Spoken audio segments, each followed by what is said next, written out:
We should be good to go on Wimkin. Give me a holla. Getting there. I'm so sorry. That's okay.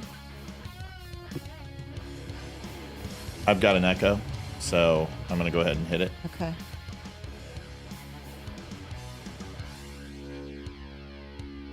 All right. Welcome. Yes. Don't Unfriend Me Nation. Going to go ahead and jump off Wimkin real quick. We should be good to go. We got a viewer on there. Welcome to the show. Had a good pre-show today, or a early AM show. I anticipate it's going to be fairly busy tonight, considering. But there is, I don't know, just a little news out there in regards to an election that took place. I don't know if anyone's been paying attention. What happened, Matt? I need to know what happened. Yeah, it's interesting. I don't know. I guess thought you were gonna bring that tonight and let us know. I'll look it up real quick. You should give it a quick scan on Twitter and see if we can find something. Election. I guess I just blew it because I just told everybody what it is. Going to talk a little bit about the election tonight. We're going to talk about liberal reaction. They are melting down. Oh my God, it's bad. Hypocrisy is through the roof. I know Leeroy's going to talk about it. I'm going to talk about it. Amy wants to talk about it. Olivia wants to. Everybody wants to talk about it. Dogs and cats, mass hysteria, living together. Should be an interesting show.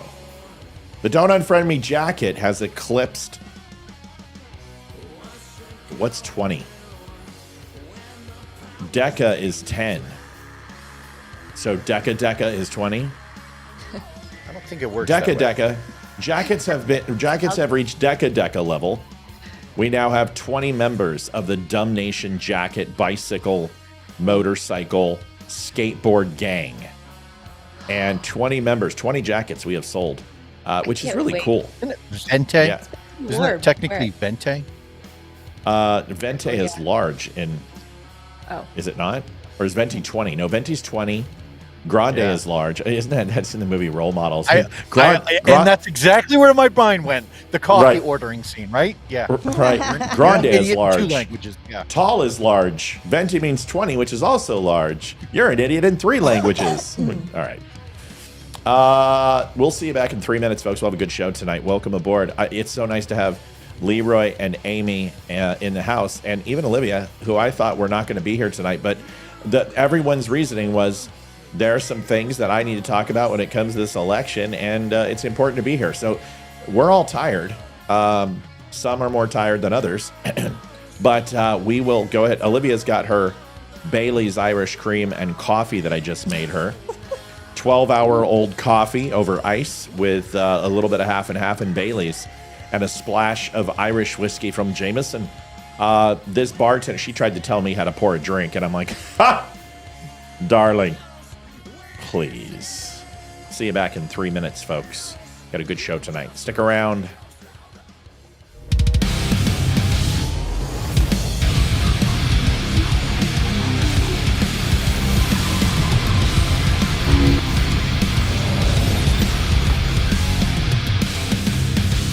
Step into a Wimkin.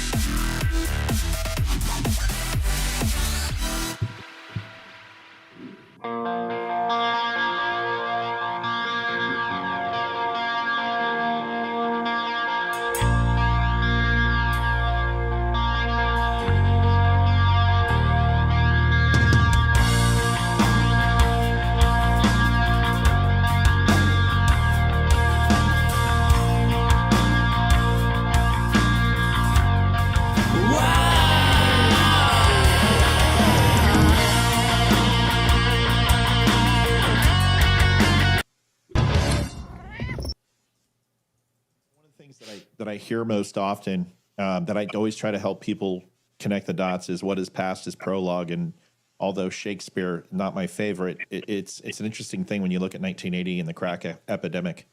and what the United States government was involved in with the Contras. No kidding. So I don't understand why people are so shocked and they call Roseanne a conspiracy theorist. Because there's evidence in the past of the government getting involved in this, and there's plenty of books on this, and you can read this. Here's what I think. I love your show, by the way, Matt Spear. Thank you, ma'am. Just discovered you about a week ago, ma'am. Oh my God, this guy's a genius. The facts he can spew. God, I love you. You can spew fact, and that's the sign of a genius. Thank you, ma'am. So I appreciate you asking me that. So you just made my life. I do remember back when they were bringing the crack cocaine into the black neighborhoods, and that proved that the CIA was doing it because they were grooming that population, and they've been adjusting transmitter output. This is the Don't Unfriend Me show with your hosts Matt, Leeroy, Amy, and Olivia. Geopolitics, military analysis, and election coverage. Coming to you live on all major social media channels at The DUM Show. Honest, direct, unfiltered. We can agree, we can disagree. Just don't unfriend me. Democrats say that there's 20 million votes missing, and this election is, and honestly, there are. And most of them are sitting in California. Folks, when you have 56% of California showing, at 54%, and there are a total right now of, about 9 million votes. Well, that means there's about 9 million right there. And you still got Arizona. Would that have changed the status of California, though, right? No. Not when he's down 17.3%. I mean, yeah, if every single vote goes for him, it'll certainly change. But that's exactly that's the only portion of the election that would change. Is it might change not the electoral end of it, but maybe the popular end of it. But I don't know. You got to make up 5 million votes, and that math is also off. So Donald Trump, listen. I've already broken down this election, and I was wrong. So when it comes to how many votes are going to be cast, if this pans out the way these counts are, Leeroy and I were both wrong. I thought it was 128 to 135 million. Now those wound up being the impact votes, right? And I think that's what we're trying to say is the votes that ultimately decide election. Then there's the rest of the votes that have absolutely nothing to do with anything, that are the popular vote that mean absolute shit. But all in, this election could scratch the surface of COVID 2020. And if that happens, then this is an absolute listen, it was already an embarrassing loss, but this is the worst election loss in U.S. history for any party. If 2020 numbers show up, this officially will. And this is a bigger ass kicking, in my opinion, based upon the sheer number of votes than Reagan and Nixon, because there's a few reasons. Because I want to show you something. Here is a picture. Liv, take a look. I'm looking. Here is the picture. So if we take a look at 2012, 2016, 2020, and 2024, I showed this today earlier in the show. You can take a look that overall, you're looking at about 65, 66 million votes across the board. Now, this graphic is a little deceiving because not all the votes are in yet. And you see a lot of the red states have already reported. So they're showing about 72 million. The red's going to go up too. When California comes in, it's probably going to go up another 8 million with all the votes. So it's going to be very similar to that 75 mark that they showed up in 2020. And Democrats are going to come in light for sure. When all is said and done, they're probably going to come in around the 75. They'll probably come in 71, maybe 72. And then that will pretty much mean popular votes anywhere from 3.5 million, 4 million for Trump, roughly. I mean, rough numbers. That still comes in quite a lot less than 2020. I think it would put us closer to the 140 that Leeroy thought. Range. Thank you, Miss Bobby Richardson. Slightly out of range of my predicted 128 to 135. Now, 135 on the it was 135 on the nose to decide the election. And I think it's important to preface the difference, right? Is that I don't care about the popular vote. I care about the electoral vote. So when the Electoral College is called and we hit 270, those are the votes that I count. There's a very big difference between, and that's why I've said, some people are like, well, wait a second, Matt, why do you say that Pennsylvania had, 70,000 votes? Because those were the deciding votes in the election. Anything that came after they closed at 99%, an additional 10, 15,000, they were useless votes. Not that they're not important to the person, but to the point of the conversation of what was won and what was lost. To win the election, it was right on the nose at 135 million. 135 million votes on the frickin' nose. Because we did the math and we saw it when it was called and we looked at the votes in, it was 135 tabulation. Yeah. Very, very high end of my prediction and right in the middle of Leeroy's prediction at 140. So good numbers. But this overall involvement in this election, this graphic is going around and Democrats are going, 20 million votes are missing. No, they're not. And I tried to tell you that with Pennsylvania. We called it here 2 hours before anyone else scratched the surface. Fox News finally caught on and said they think there's more votes out there in Pennsylvania and there's not. And then they called it. So we knew this 2 hours before and called it on the show, which listen, I've went on Crowder's. I've went on Daily Wire. I went on Cenk Uyghur. I went on all ABC, CBS, NBC at that time. Nobody picked up on this. Nobody would talk. We were the only show that I know of. At least there might have been some small cast show that we don't know, but we were the only show that picked up on it, that there was a large amount of votes in Pennsylvania that were not there. Could you pull that graphic up real quick again? I just want to. Yeah. When you're done. No, I'm done now. So full disclosure, right? I am a data analyst for all intents and purposes. And so when I see this, without the 2024 election, you could make the argument, oh, okay, something happened in 2020 that shows us that there was far more votes that were cast. Okay, fine. But with hindsight being 2020, no pun intended, and now we're looking at the year 2024 to integrate into that data. Now you're going to look at 2020 and go, all right, what happened? Why the anomaly? And I understand that there could be all sorts of different, it was COVID, it was the mail-in votes. A lot of people were going to speculate that there was some cheating going on and that, people were casting votes that maybe they shouldn't have been. And maybe that's part of it, right? But by and large, I think that most of that was the fact that people weren't working. They were told to stay at home. All of a sudden, politics became front and center of most people's lives while they were trying to figure out how to get out of the house to go buy groceries without getting arrested. So I think that was probably a big part of that. Thank you, Frost. Thank you, Frost, for subscribing. You're right, but there's only one solution to why there's a difference. And I think no matter what, you're going to see a disparity, a very big disparity from 2020 till 2024, where Republicans very well may get the same result. But Democrats, listen, they would have to they're missing right now, what they're saying is literally almost 20 million votes. And there's not 20 million votes out there for them to get. No.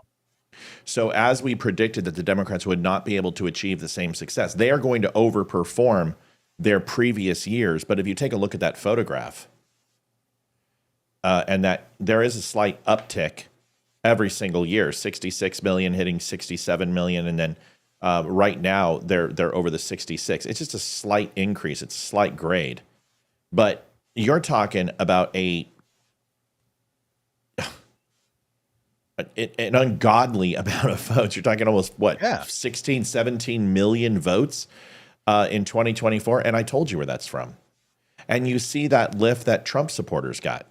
Look at Trump. I mean, the Republicans outdid themselves too. It's not like Democrats. I mean, we outdid ourselves in 2022, and that's what I tried to tell you. So your narrative that Democrats cheated, well, if Democrats cheated, then Republicans cheated too. Absolutely. So now the whole thing is, okay, did they cheat, or did the decision to send out mail-in ballots there you go, impact Democrats in a more positive light because of where the ballots went to than Republicans? And most assuredly, mail-in ballots are going to impact Democrats, especially back then when we were not doing early voting or mail-in balloting in 2020. The preponderance of evidence will demonstrate to us that it benefited Democrats more. Because you can say cheating, but you can't tell me how. You can say that it was an anomaly, but you can't explain how they got the ballot. Right. I can tell you how they got the ballot. I've been telling you for 4 years how they got the ballot, and now the numbers line up. Now the question is, if Republicans exceed their total of COVID performance, that you have to ask yourself the question. And if Democrats exceed, then they're going to win this election.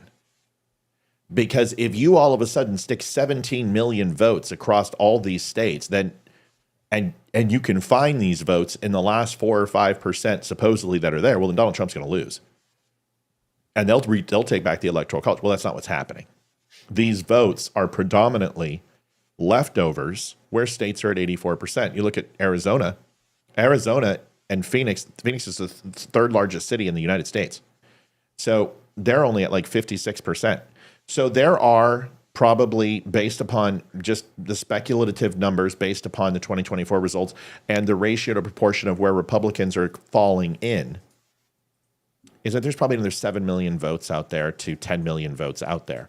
And it's not enough to change the election because it's in states that have already been called. California is actually a detriment to the Democrats in this election. It's a detriment because those extra votes would be beautiful spread out across the United States.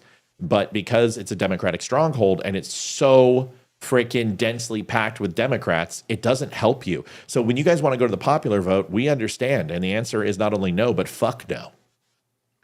For this very reason.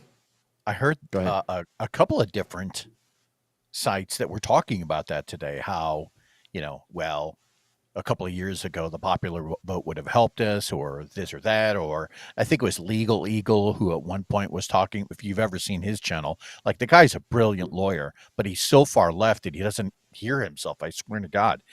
And so he made that argument. Oh, we should figure out how to get rid of the Electoral College. And I'm like, why would you do that? Do you not want the center of the country taken care of? Yeah. And that's something I'll touch on a little bit later on today.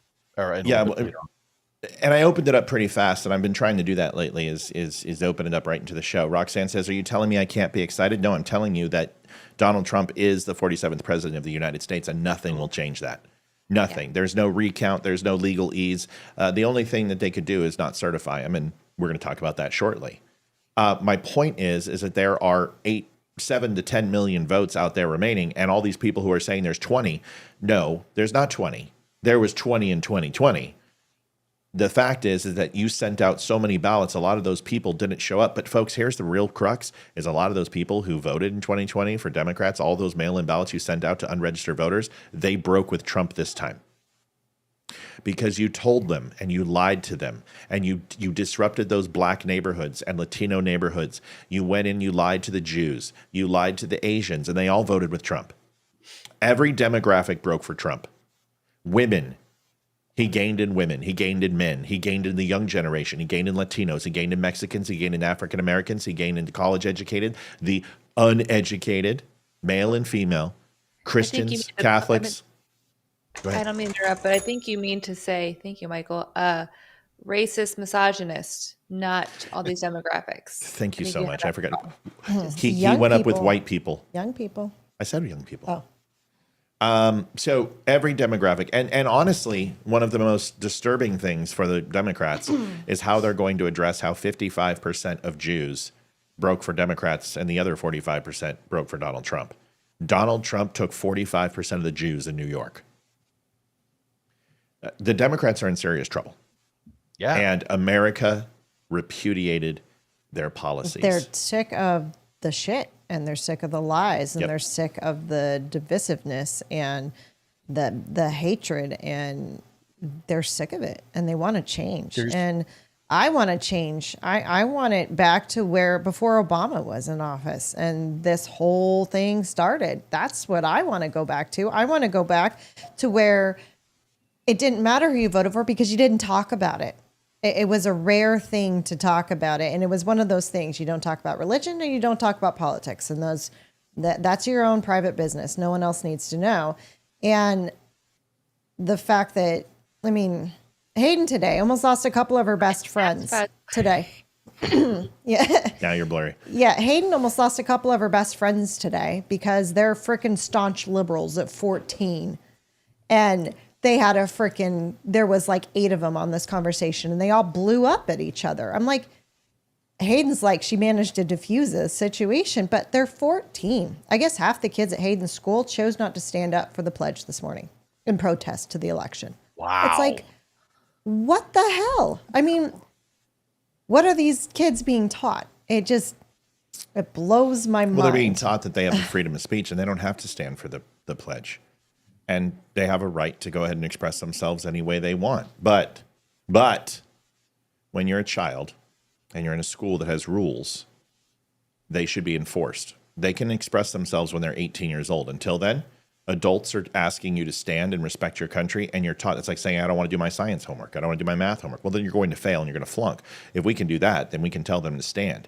I want my children to express themselves. I want them to have an opinion. I want them not to express it at school. And I want them to follow the rules of the school. Great question that just came in. Says, well, it couldn't be that good because I can't find it anymore. Holy shit, where'd it go? I had it. Hold on. Almost there. Oh, can't they install Kamala Harris? Yeah, but that all ends on For what? January 6th, and then when he's inaugurated on January 20th. So sure, Biden can resign. Do you think Biden's going to resign after what we just saw today? No. Biden is going to war with Harris. Biden is going to ride with Trump. He's going to actually show up to the inauguration. Folks, Donald Trump didn't go to Biden's inauguration. Donald Trump didn't drive with Obama. Biden just called Trump and said, can I catch a ride with you over to the inauguration? We'll be there. That is probably the biggest fuck you to Kamala Harris that you can ever. She didn't invite him to her concession speech today. The sitting president of the United States did not go with a Democrat nominee. Things aren't very cool in Ebony and Ivory Land. Wouldn't it be great if somebody made just a quick 1-minute video, just like what the Democrats, advertisements were to go vote, like how the women were, you don't have to listen to your husband when you go vote. Wouldn't it be great if somebody made a video of Joe Biden going in there and just looking around and then penciling it in for Trump? That'd be funny as shit, man. That could be done with AI. Yeah, I'm sure we could do that. Someone just said Jack Smith got fired. I didn't see that Jack Smith got fired. It very well could be. I know that Jack Smith is winding down the election because the sitting president, a DOJ official, cannot actually indict a sitting U.S. sitting president. So any type, and because the trial is not over and he hasn't actually been convicted of those crimes, they cannot adjudicate those things. So they have to be dropped. So pretty much Georgia is dropped. Fannie Willis can say whatever she wants. It's a state thing, but Department of Justice will step in on this case because it's election interference, so it's an FEC violation, and that's federal. So she's fucked. The document scandal's fucked. That stops. New York is over. So essentially, not if Letitia James says anything. It doesn't matter what she says about it. It's a federal. It's a federal issue. It's a federal issue. It's not a state issue. It won't matter. She's going on election interference with her calling Kemp. And if it's a national federal election, which it was, and he's calling for a federal, he didn't ask for state legislatures or senators or city council or county clerks to go ahead and find votes. It was for him. It's going nowhere. Now, Letitia James, Fannie Willis are two different things. Fannie Willis is the one who's in Georgia, I believe. and Letitia James is out of New York. So the Letitia James case the sentencing's coming up for that, and that'll be on the 26th or 29th. Now, Democrats have a choice. I think we have a cue from Kamala what they're going to do. And it's what I said last night. So we'll talk about that. And we'll get into that tonight and kind of answer your questions. But I don't know if Jack Smith got fired. That's very possible. But my understanding is that he has to wind down the cases. Like, what he means is he has to basically put a hold on the investigation and decide if it will exceed the statute of limitations once his presidency is over. There's a lot of things to consider. Honestly, Democrats, in my opinion, want to shed the dead weight as much as they can and remove all distractions so they can focus on the sentencing of Donald Trump. That's the next step in this process. And the way you do that is to shut everything down that you can and only focus on the sentencing. And therefore, it doesn't look like a witch hunt anymore. It's like, all right, we stopped all the other bullshit, but this one he's guilty of. Well, let's find out if they really want to roll the dice. So let's listen to Kamala's speech. I know Leeroy has some things. I know Olivia has things. Amy has things that we all kind of want to talk about. But something to think about. And see if you can catch. We're not going to listen all 19 minutes. I don't have the patience to listen to her again. I already listened to it once. But I want you to listen to this one segment, and I think it'll shed some light on some stuff. Here it is. Okay. On the campaign, I would people who are watching, it is okay to feel sad and disappointed, but please know it's going to be okay. On the campaign, I would often say, when we fight, we win. But here's the thing. Sometimes the fight takes a while. That doesn't mean we won't win. That doesn't mean we won't win. The important thing is don't ever give up. Don't ever give up. Don't ever stop trying to make the world a better place. You have power. You have power. And don't you ever listen when anyone tells you something is impossible because it has never been done before. It was very vague for those that aren't paying attention. But it also was very directive and left one thing very open, a constitutional challenge to Donald Trump's efficacy of his presidency, like I told you she would. She left because she did not concede. She did not say, I want to wish Donald Trump the best of luck in the presidency. She didn't acknowledge. She talked about the transfer of power, but she didn't necessarily acknowledge that she lost. She talked about the uncomfortability of losing, but there was no verbiage. It was very well crafted, very well scripted. I took the speech, I ran it through ChatGPT, and I said, give me a commonality and a common theme. And ultimately, the reply that I got was this person is being defensive and what was the specific word? Cryptic in their messaging. So, and not like I needed, right? Like you needed a computer to tell you that, right? Right. Yeah. Time we worked at Intel, we figured that out in about 10 seconds with the verbiage. But when she says to protect democracy and then the Constitution specifically, and I told you the constitutionality of the election is what they'll bring up, she left the door open. This is very much like watching a first movie, not anticipating a sequel, but at the end, they leave a possibility of a cliffhanger for the villain to come back, and you know there's going to be a part two. She left the breadcrumbs and foreshadowed a part two that based upon the decision, whether they give him jail time, that they very well, it might take longer than you anticipated, but we're not done. Continue. She said fight 6 times. Right. What about her calling and she him wasn't and once congratulating charged him with an today? insurrection. Olivia, I couldn't hear Olivia at all. What, Liv? What about her calling him and congratulating him today? What about it? I mean, wouldn't that, I mean, I know it's not public, but didn't she, Sure. wouldn't that have something to do with it as Right. far as Right. Yeah. her admitting that she lost? In a private conversation, she congratulated Donald Trump. But in a public conversation, all of her supporters and millions of people said, fight, fight, fight, fight, fight. And we're leaving the door open for constitutionally challenging this election. I'm going to step away real quick. Olivia, Amy, your comments, and then we'll get to Leeroy, who probably has a ton. Well, I didn't even know she put this speech out until Leeroy commented in our chat. I was like, holy cow, I don't know how I missed this. So I listened to it, and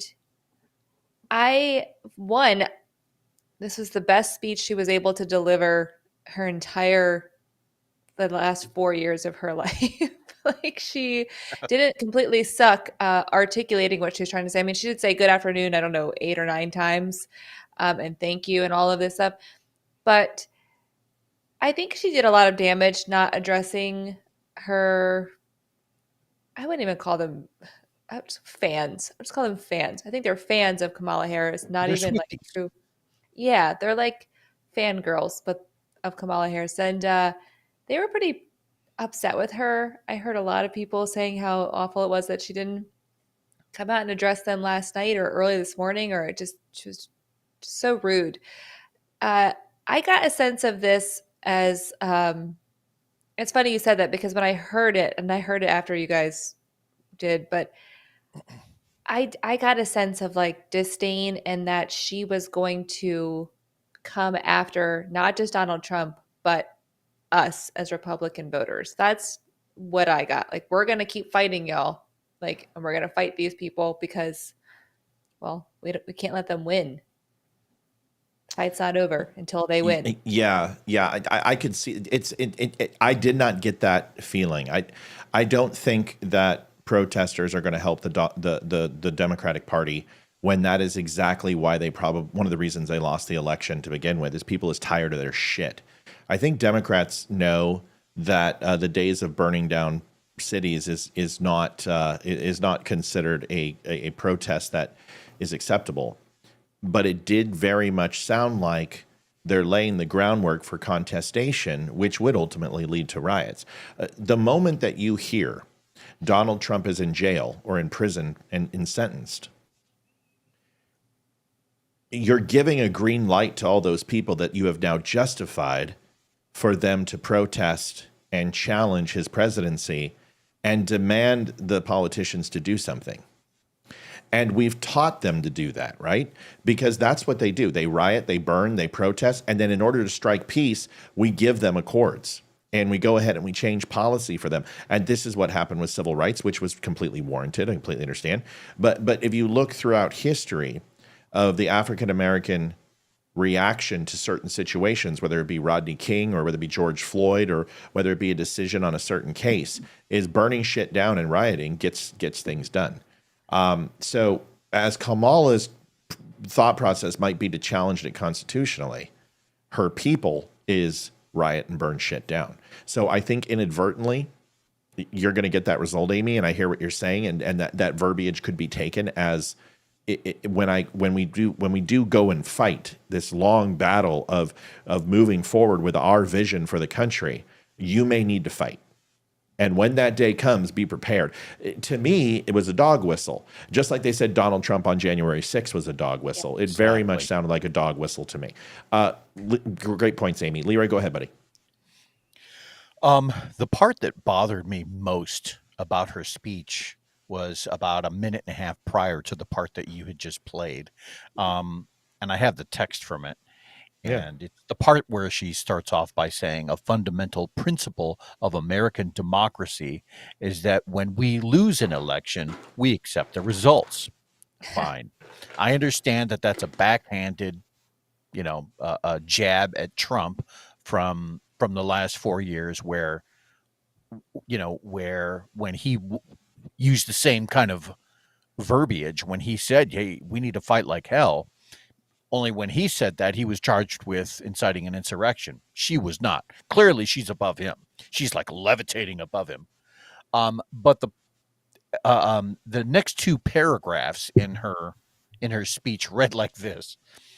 That principle, as much as any other, distinguishes democracy from monarchy or tyranny, and anyone who seeks the public trust must honor it. At the same time, in our nation, we owe loyalty not to a president or party, but to the Constitution of the United States. And our loyalty to our conscience and to our God. Not to the president or the party, but to the Constitution of the United States. I remember, I want to know, does anybody remember what her unofficial title was as VP? It wasn't at the border czar? Border czar. The border czar, right? So when you're talking about you have a loyalty to the Constitution and you look up Article 4, Section 4 of the Constitution, the last line that's in there speaks to keeping the borders safe from invasion.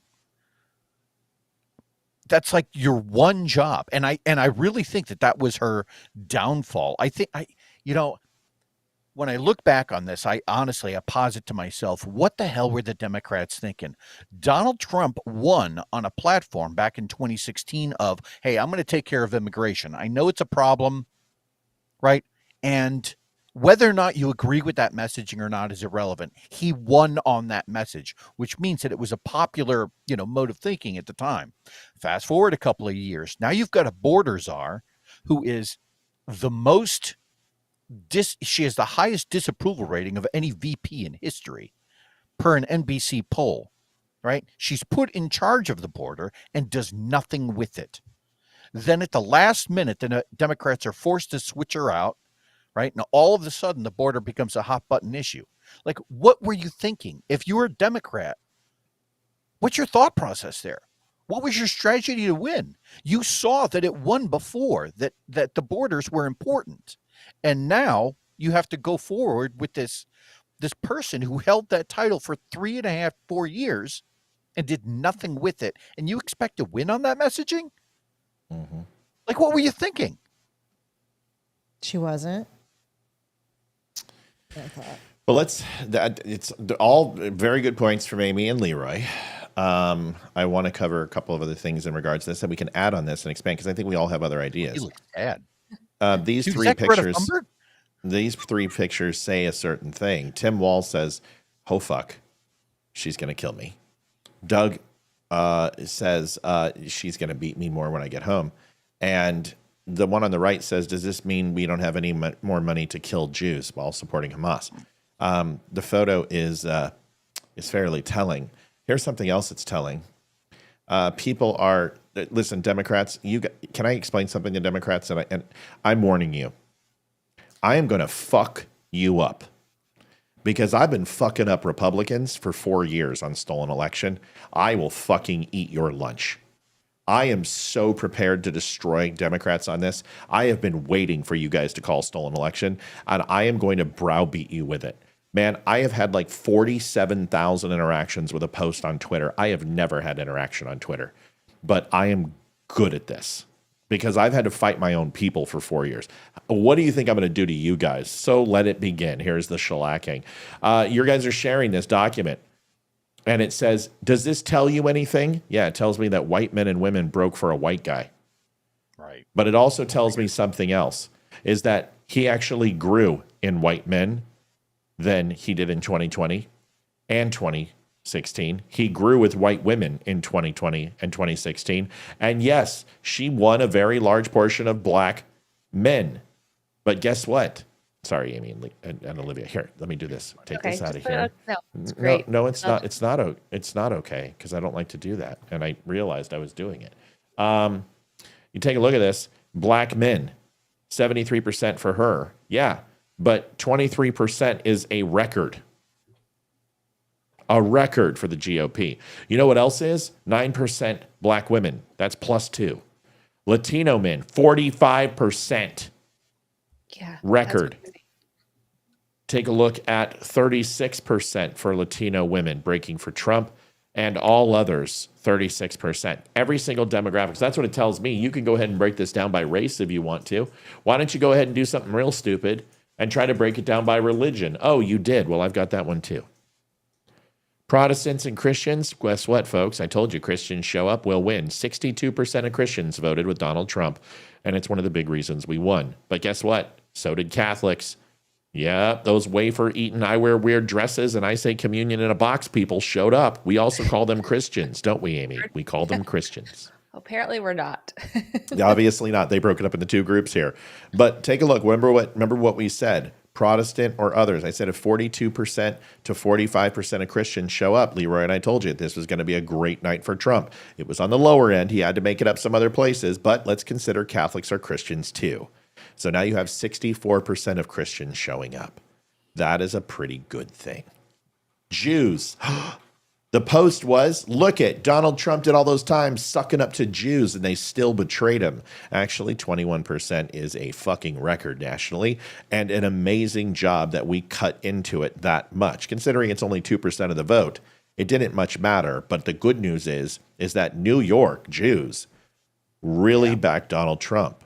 Think Something about else? Oh, go ahead. What? Think about the math in that. There's 1.2 million Jews in New York, right? Figure half of them voted because the other half were probably just feel disenfranchised with the entire system at this point. But that's still going to be, 750,000 of them. Figure that 21%. Now you can actually get some numbers going. So when you hear of Donald Trump actually addressing Jews specifically or Catholics specifically, you can see where that traction starts to take hold.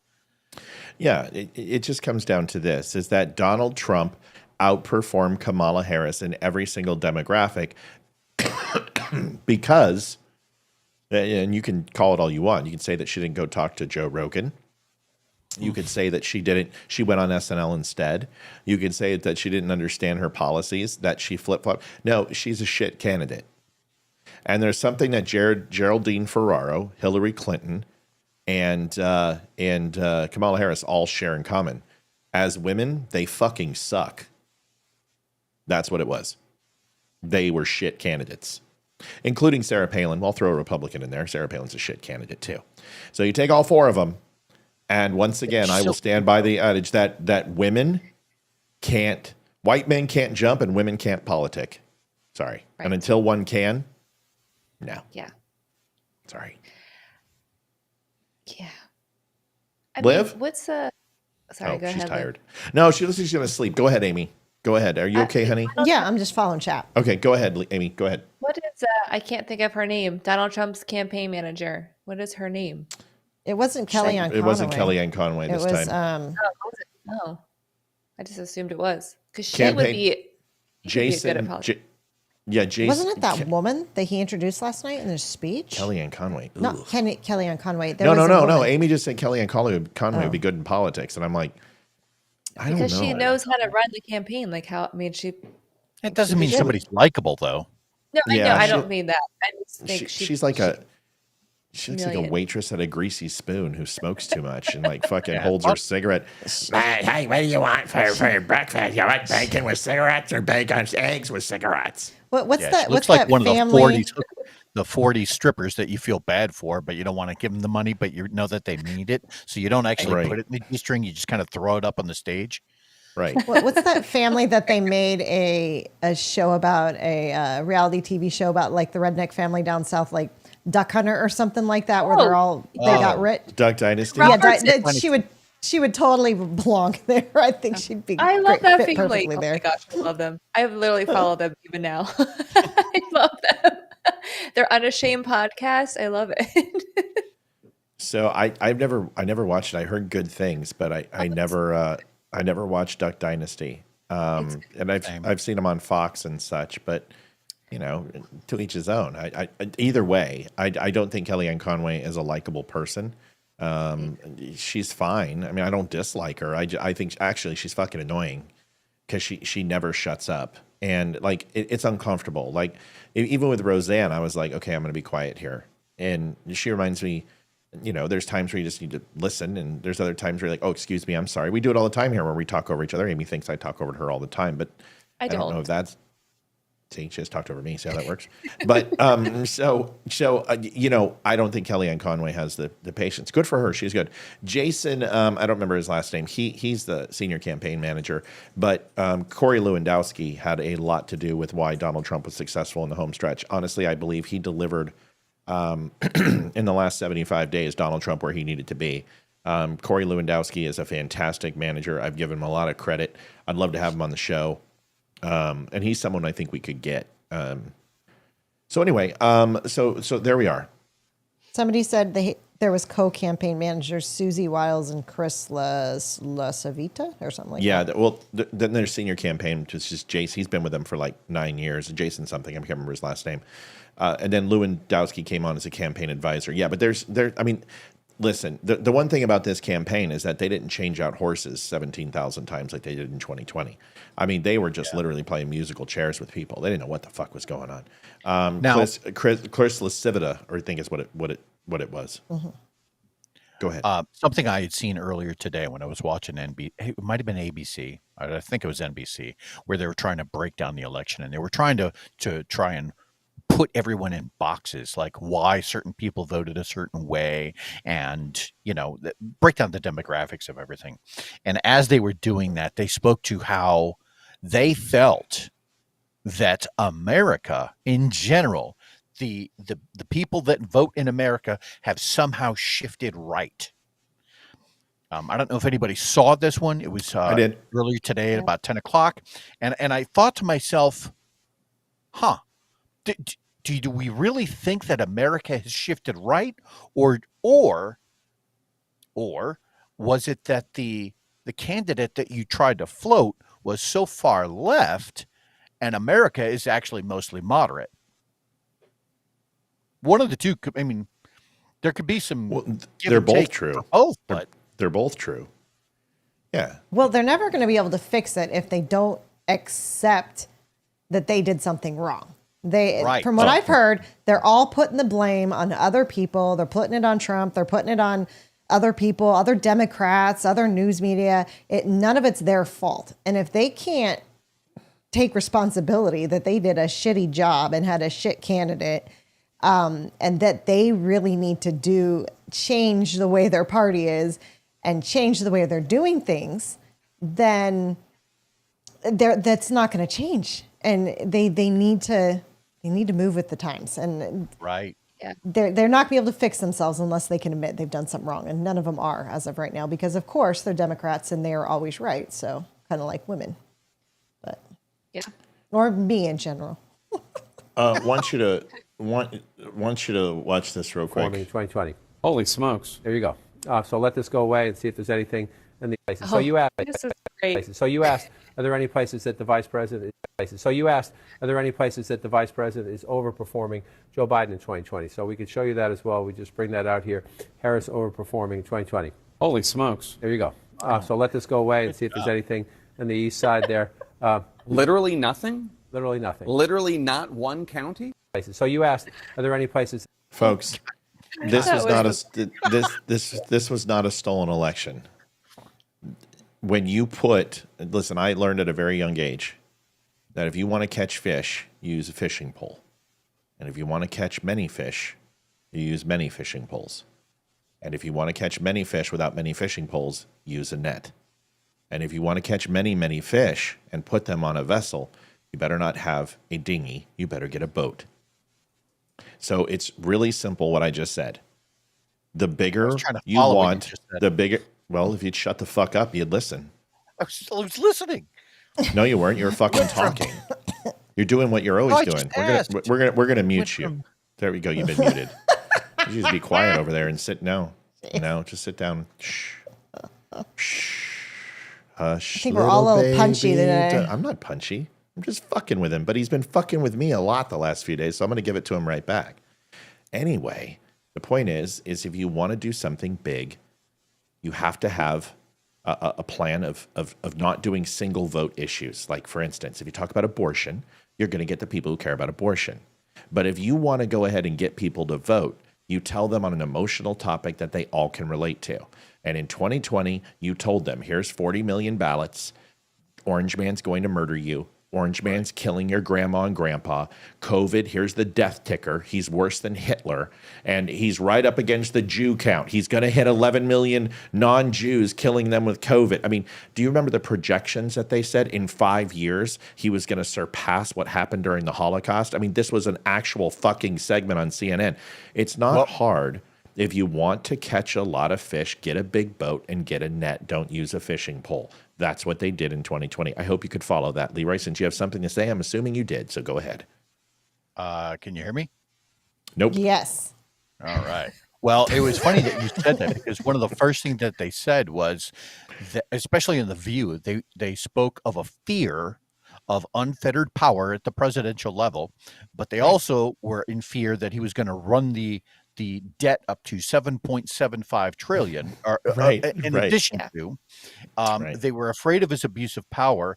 And I just thought to myself, well, isn't that interesting that Democrats would somehow now be afraid of the power that they've been fighting for the last 100 years? Right. And that's like, you got to pick a lane, you know? Well, that's the thing that they do. Listen, the whole narrative, this is why I always got so pissed at 2020, is because in 2016, they said the election was stolen. They spent $52 million on a Russian collusion hoax that the election was stolen. They tried to block state electors from coming and voting for Donald Trump. So when 2020 happened, everyone's like, they stole the election. I said, you guys fucking sound like liberals. Would you stop? Please stop. Well, guess what? We've come full circle. And all of a sudden, we've all switched. And now Republicans are like, this is the fairest election ever in history. This is the greatest. You fucking people have been saying it's been stolen for 4 years. Now, all of a sudden, election integrity is now your mantra. And the Democrats are saying, this fucker's stolen. They hijacked the election. They stole it. And I'm going, listen, it's like, have you guys seen the movie Dark City? No. No one's talking to you. Listen, I can handle Leeroy interrupting me, but not you, Kat. Spray your mommy. Spray her. Okay, so she just growled at you. I know, I heard her. So if you guys haven't seen the movie Dark City, they go in and they inject and they, tap a needle into their forehead, and they have a clock, and the clock ultimately can shut the entire city down. Everybody stops moving and everyone goes to sleep. And it's literally a floating city in the middle. It's not Earth. It's just a floating city. You can't escape it. It's 30 miles wide. And every time you try to leave, you can't. And that's part of the programming. It's a really good movie. You need to watch it. Anyway, so they inject people with different personalities. You could be a serial killer in one day, and then the next day you're a baseball coach, or you're an ice cream man, or you're a district attorney. And they run experiments, and they're trying to find the human soul. So they take these people and they wipe their memories over and over and over. And I swear to God, every day they wake up and then all of a sudden they're in a new house with a new family, and they pick up right where they didn't leave off in this new life. It's very reminiscent of where every 4 years I see us change roles, where all of a sudden the government that you all hated a few minutes ago, who you didn't trust, who you were all fearful of, now you're like, well, the FBI is going to work for us, and the DOJ is going to work for us, and this election was integral to our success, and it was the freest and fairest election we ever had. I have a feeling it's because you won. That's why. You say that, and then just earlier today when I was watching the View, and I did watch it today, Joy Behar had a line, and I almost spit up my fucking coffee on the keyboard. Yeah, and she said that, do we have a country? That's what the line was. She's like, if we have this country, if we can keep it. And it was very reminiscent of the Benjamin Franklin line. Yeah, where Republic. The lady approaches him. Yes. And my immediate thought was, do you hear yourself? Mm-hmm. The hypocrisy that exists on that show is, it just knows no bounds. Didn't they bring up internment camps that when Trump gets in office, they're going to have internment camps? Yeah. You guys, they changed our brains last night. Everyone got a shot in the head from Dark City, and now you're essentially yesterday you were a Democrat, today you're a Republican, and they just simply switch our programming, because this is what I've been trying to point out to you folks. I've been watching this shit show long enough from the middle that I see the patterns, and it doesn't matter. Because no matter what Trump does wrong, you're going to defend him, just like you defended him when he wasn't the president. Now that he's the president, Democrats, they're going to be to blame for everything. Well, his policies don't get through because he's got the House, he's got the Senate, he's got the fucking SCOTUS, he's got the executive branch. How is it Democrats' fault that he doesn't? If Donald Trump doesn't succeed, it is all on Donald Trump this time. Right. So I want people to remember this show, whether you like it right now, and I know you do, you may not like it tomorrow. When he gets sworn in, I'm going to be hard on Trump. And I expect him to deport illegals. I expect him to close the border. I expect him to solve Ukraine. I expect him to figure out peace in the Middle East, get Saudi Arabia back on the table. I want us back into the petrodollar, and I want the Sauds to buy the best thing he can do is the moment he gets in office is call Saudi Arabia and say, you want back on the petrodollar? Yes, Mr. President, we do. Okay, good. And then you announce it. Because he needs to do these things. And if he doesn't, I'm going to hold his fucking feet to the flame. And you guys are going to get mad at me. To do what they said that they were going to do. That's crazy, man. I know. I was just thinking, I was looking at, and I don't mean, listen, I don't mean this in any other way. My job is to report the news. And Leeroy, I just had a question, and I hope you don't take offense. Have you ever been in the same room with Joy Behar? Oh my God. At the same time? I'm just wondering if you two have ever been in the room. Just saying, a little bit of lipstick and a black pair of glasses, and it's possible that I don't know if you two been in the same room together. Much woman than Joy Behar. I think he would look hot with. I know I would. Here's the thing: I'm actually funny. She is not. Oh no, she's my not. least favorite ginger on the planet. Here's Joy Behar today. This is what people wanted. I vehemently. And I'll tell you, I've never seen anyone age like she looks older, but exactly the same. I don't know how to explain it. Like if anyone's a lizard, it's Joy Behar. She's looked old her whole life, but she's getting older without. It's like she's fulfilling what she already looks like. It's really hard to explain. When you watch this clip, you'll understand. You'll be like, oh my God, she looks older, but exactly the same. You'll see. My takeaway is that the system works. We live in a democracy. Mm-hmm. People spoke. This is what people wanted. I mean, 20 years ago, grab a picture. It looks just like her, but somehow she's older. I don't understand. It's the woman. Is she developing a chin?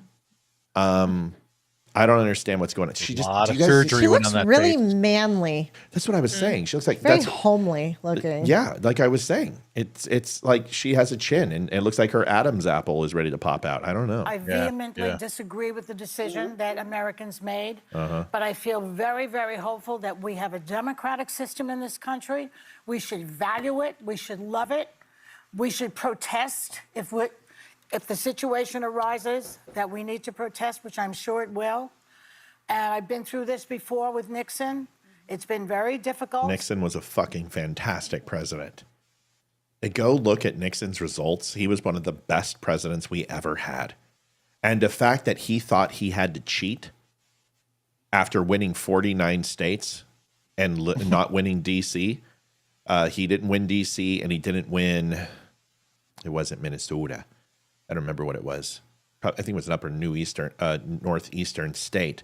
The highest winning president ever was Reagan, and he won 49 plus DC and didn't win Minnesota. Nixon won 48 minus DC in one state. Scratch that. 49 and no state, no DC. Reagan won D.C. and only missed Minnesota. But anyway, the point is Nixon was a great president. He didn't need to cheat. That's what's crazy. Right. But boy, oh boy, do we have a country if we can keep it. Yeah. There you go. And that's the line. There you go. Like, do we have a country? Can I get some props? Wait a second. Can you take 1 fucking second that I pulled that up within like 30 seconds of you mentioning it? That's awesome. Thank you. Fuck, God. Such an asshole. You two are just such a jerk. Wow, when you guys get little sleep. Such a jerk. I do these do wonderful you things. both need some Midol tonight? You do wonderful things. Would you put that wig on for me when we spoon tonight? I just think that would be just roll over and you're like, hi. I'll nibble on your ear. Sure. Yeah, no, go ahead. Go ahead. There's your clip. I thought your thing was for like darker hair, not gingers like that. It's only on the downstairs portion that I care about. I she don't looks care like about a 90-year-old Wilma Flintstone. Yeah, I don't care about the drapes. I care about the carpet. Go ahead, buddy. You got it. It's your floor. What do you mean? Well, I thought you were going to mention your video that I looked up for you, and then I rudely interrupted you. Oh no, that was the line that I had picked out of there. Do we have a country if we can keep it? And when you compare that to the Benjamin Franklin line of, what kind of government have you given us, sir? A republic if you can keep it. And it seems like everyone on the left always likes to, it's a democracy. No, it's a republic. It's a constitutional representative republic that uses democratic methods. Yeah, and real quick. Oh, sorry, I thought you were done. Go ahead, buddy. My level of frustration with her especially is through the roof. Well, yeah, someone said Matt should go on The View. Leeroy can go on The View. Olivia can go on The View. Nobody can go on The View. It would be horrible. Real quick, I keep getting this question, and I really want to set this clear before we go to Letitia Jackson, James Brown. Angie Marie Zirkelbach says, Matt, what about the DoD Directive 5240? .1 dash whatever. Is that in effect? Yes. Yeah. Yes, it's in effect. And no, it's not for the government to release the military on us. I want to be clear. This is for city, state, and local government.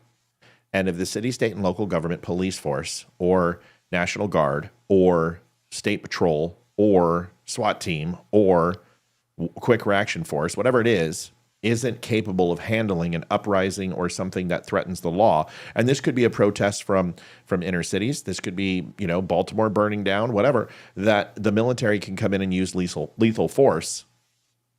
Because let me tell you something. Watts riots, my father was in the Marine Corps during the Watts riots.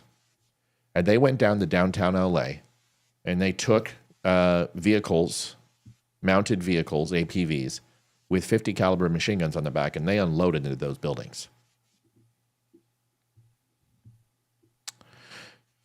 So if you think that the United States government hasn't used military on civilian population before, now understand he wasn't there killing people, but he was firing it into a lot of these abandoned buildings to send a message.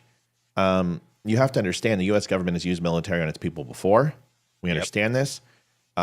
This isn't anything new, but now they're specifically seeking permission to do that, to use lethal force, which is very different because that directive, although is possible from the president of the United States or a governor, it is something that has been handled on the state level with the National Guard, etc. This is using United States Marine Corps against its civilians. This is using the Air Force against its civilians. This is using the United States Navy in Colorado.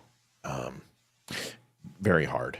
Not a lot of water. Well, yeah, but think about the messaging that's applied there, because I guarantee within the next few months, right, with the uproar that is the left, it's like every Democrat feels like they had an orange hand grenade thrown at them.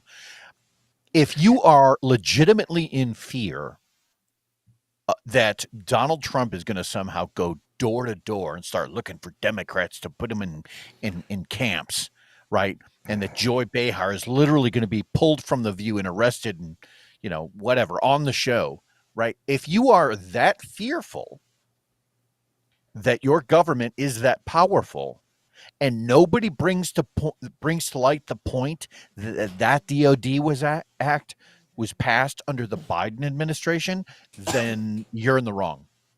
You should be the first person to point that out. The military was given that permission, and it happened under a Biden watch. Okay. I got a phone call. Hold on one second. Liv, go ahead and mention that. Here it is again. All right. So Amy Stamcombe is having a contest right now. You have a design for a Nation Yenny t-shirt. Submit your ideas to Miss Amy Stamcombe on Facebook Messenger. The post in the subscription group or in the WIMCOM group will vote on the best one.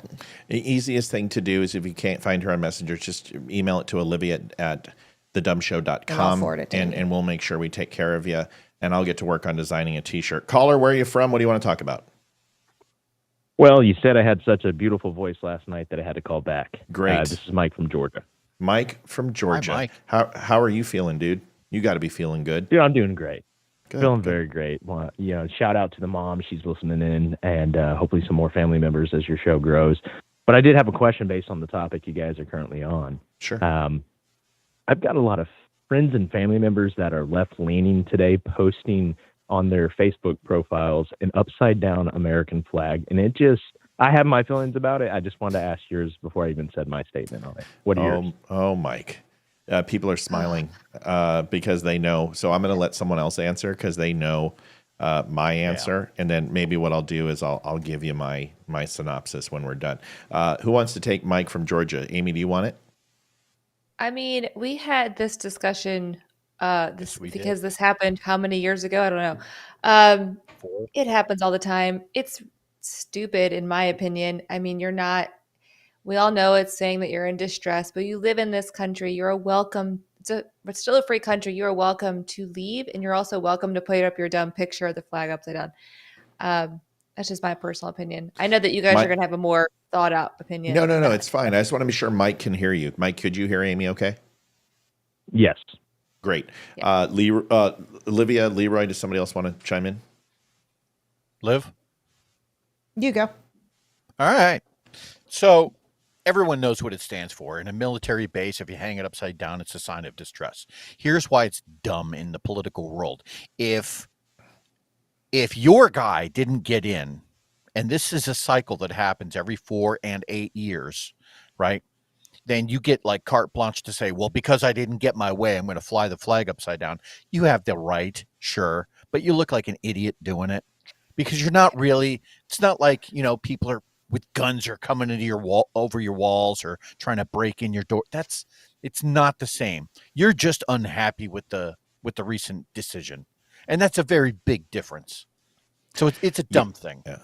Yeah, I have fought it. I have lost fans over it. In fact, my first night on Wimkin, I said something, and they got really pissed off at me. A big donor to Wimkin, and Jason's on with me. And he's like, fuck that guy. I know this guy. And pardon me, my French, but he's like, he's the CEO of Wimkin, and one of his fans has donated a crap ton of money to Wimkin and invested into it.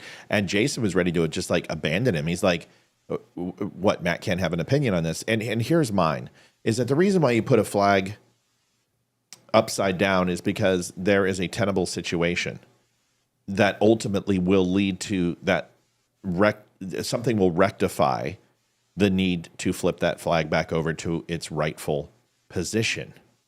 What that means is you put it upside down to warn people, to let them know that, hey, I'm under duress. Hey, this castle has fallen. Hey, this fort is under threat. And this has etymology back to the American Revolution and the Civil War. More importantly, there's movies who've done it. Last Castle with Robert Redford. Castle. Yeah, did a great movie on it. Surprisingly, The Longest Yard had a nod to it as well. That you can fly, even Meatballs, the movie, as you fly somebody's pants from a flagpole, is a sign of distress. The point is, there's no tenable way for us to help you. And you're sending a false message for attention. What you want is, you don't want the National Guard to come and help you. You don't want the police to come and save you from a hostage situation. You want your selection for president in office, and you're very upset that you don't have it. You're not happy with where we are with the country. But you putting the flag and disrespecting the flag upside down is not going to fix the situation. It's not going, it's impossible. Like, oh my God, hey, Bob put his flag upside down. Hold on, everybody. Now let's go ahead and stop sending money to Ukraine. So what you're doing is you're doing it for ulterior motives. And my opinion is, why would you disrespect the flag by flying it upside down, which it's not designed to do? In fact, in a lot of religions, whether it's Hindu religion, whether it's pagan, whether it's necromancy or any other type of what can be considered an alternate form of mainstream religion, is to turn even crucifixes upside down in a way to demonstrate evil or wrong, or to worship things that aren't exactly good. And I think when you do that, whether it's Wicca or, a pentagram or whatever it would be, you're sending a message that the flag isn't worthy of you not using it as a token piece. So that's my position, Mike, and I'd love to hear yours and what your thoughts are, because you asked for a reason. I've got an opinion too. Oh, Liv's got an opinion. I'm sorry. I didn't know. That's okay. It's, in my opinion, it's the equivalent, the adult equivalent of a 2-year-old temper tantrum. They didn't get their freaking way. They didn't get the piece of candy that they wanted at the store. They didn't get the toy. So they didn't get their way. So they're throwing a fucking temper tantrum. And that's pretty much what it is. either these people didn't grow up with discipline, their parents didn't spank them, their parents gave them everything they wanted, whatever. But it's a temper tantrum, and that's all it is, in my opinion. And for the 20 people that are no longer watching us, we're sorry. Obviously, we made you upset because we just lost 20 people really quick. Mike, go ahead. It wasn't my goal. I'm sorry. No, Mike. We're not upset at you. Honestly, I don't care. We're going to tell the truth. If someone's going to leave the show because I said somebody's throwing a temper tantrum as an adult, they can kiss my ass. They got the message. They got the message. Pretty much. Go ahead, Mike. Yeah. No, I was going to say, damn it, because there you go. She got my opinion basically set straight there in her terms. I agree with Liv. I think it's a Bush League, to tell you the truth. It's look, I remember the loss feeling. It's like when you watch your favorite football team lose and you don't know how to react on Sunday morning. I'm a college football guy myself, right? I'm a UGA fan. When Bama beat us, I felt the same way that I did when 2020 happened and Trump lost. But Right. you get over it. You get over it. You don't put the flag upside down. You don't put what you stand for. The reason why you've been sitting there for the last year saying, go vote, it's your chance at patriotism if you didn't serve, for example, right? Like that. It's a weird aura that surrounds that. It's cultish in a way. I don't throw that term out there lightly. It just feels like it's a cult that is, here's our calling card. Okay. Everybody turn the flag of what you thought that you were standing for and put it upside down. It seems Bush League. It seems just pitiful. It's like the in baseball, the other team sitting there, putting their hats upside down, shaking it when they're trying to rally and they can't rally. It's stupid. Now, outside of that, it even got even better. There was a photograph of a woman who's, I won't say name or affiliation, but, she was in her late 60s, I suppose, took a photograph of their backyard this morning and put it up, as well as the American flag upside down. Okay. And the photograph of the backyard had this statement saying, I had no idea how I was going to wake up and, deal with the fact that Kamala lost and how to move forward. And this peaceful, and it was a beautiful photograph. Don't get me wrong. But she was like, this peaceful view of the scenery, and it's got a pond and fall is happening. The leaves are falling. It's a beautiful photo, and dawn is, the sun's coming over the tree line. I'm just looking at this you're a grown ass adult. You're a grandma. It's not that big a deal. When Trump lost in 2020, was I upset? Absolutely. It sucks. You get over it though, like you just took a punch to the nose. You get back up and you keep moving forward. But keeping it out there, I assume that it's probably going to stay maybe for the next, I don't know, month. How long do you guys give it? How long do you have to deal with this pissing until 2020, until 2028? Republicans never stopped. I mean, they are going to be mass mad, mad, pissed off, uber duper pissed off for the next 4 years. And here's the thing. This is the truth. They're going to be mad for the rest of their lives because these people, this is a neuroses issue. This is psychosis. This is not about the election. They've got I know you want to talk. They've got deep. No, Leeroy does. I see him. They have deep-seated issues that will not be solved by who the president of the United States is. That's like saying that it's men's fault that they can't find stable relationships when honestly it's them. And here's what I will attest it to. The flag of the United States has hidden methodology that can't be understood unless you're taught. There's no learning behavior about how to treat the flag. People know that it's a sign, it's symbolic, and not to desecrate it or stomp on it or pee on it. Okay, those things are not inherently taught. But the way that the truck sits that has to be lit at night, that you want to go ahead and have a 3-inch gap from the top of the mast, flying half staff doesn't mean in the middle. There's things that you need to know, where you put the flag, what the spacing is between hoisting two flags at the same time, how to surrender a flag, how to retire a flag. So these things are learned behaviors. So the one thing that I will say is you would never burn a flag.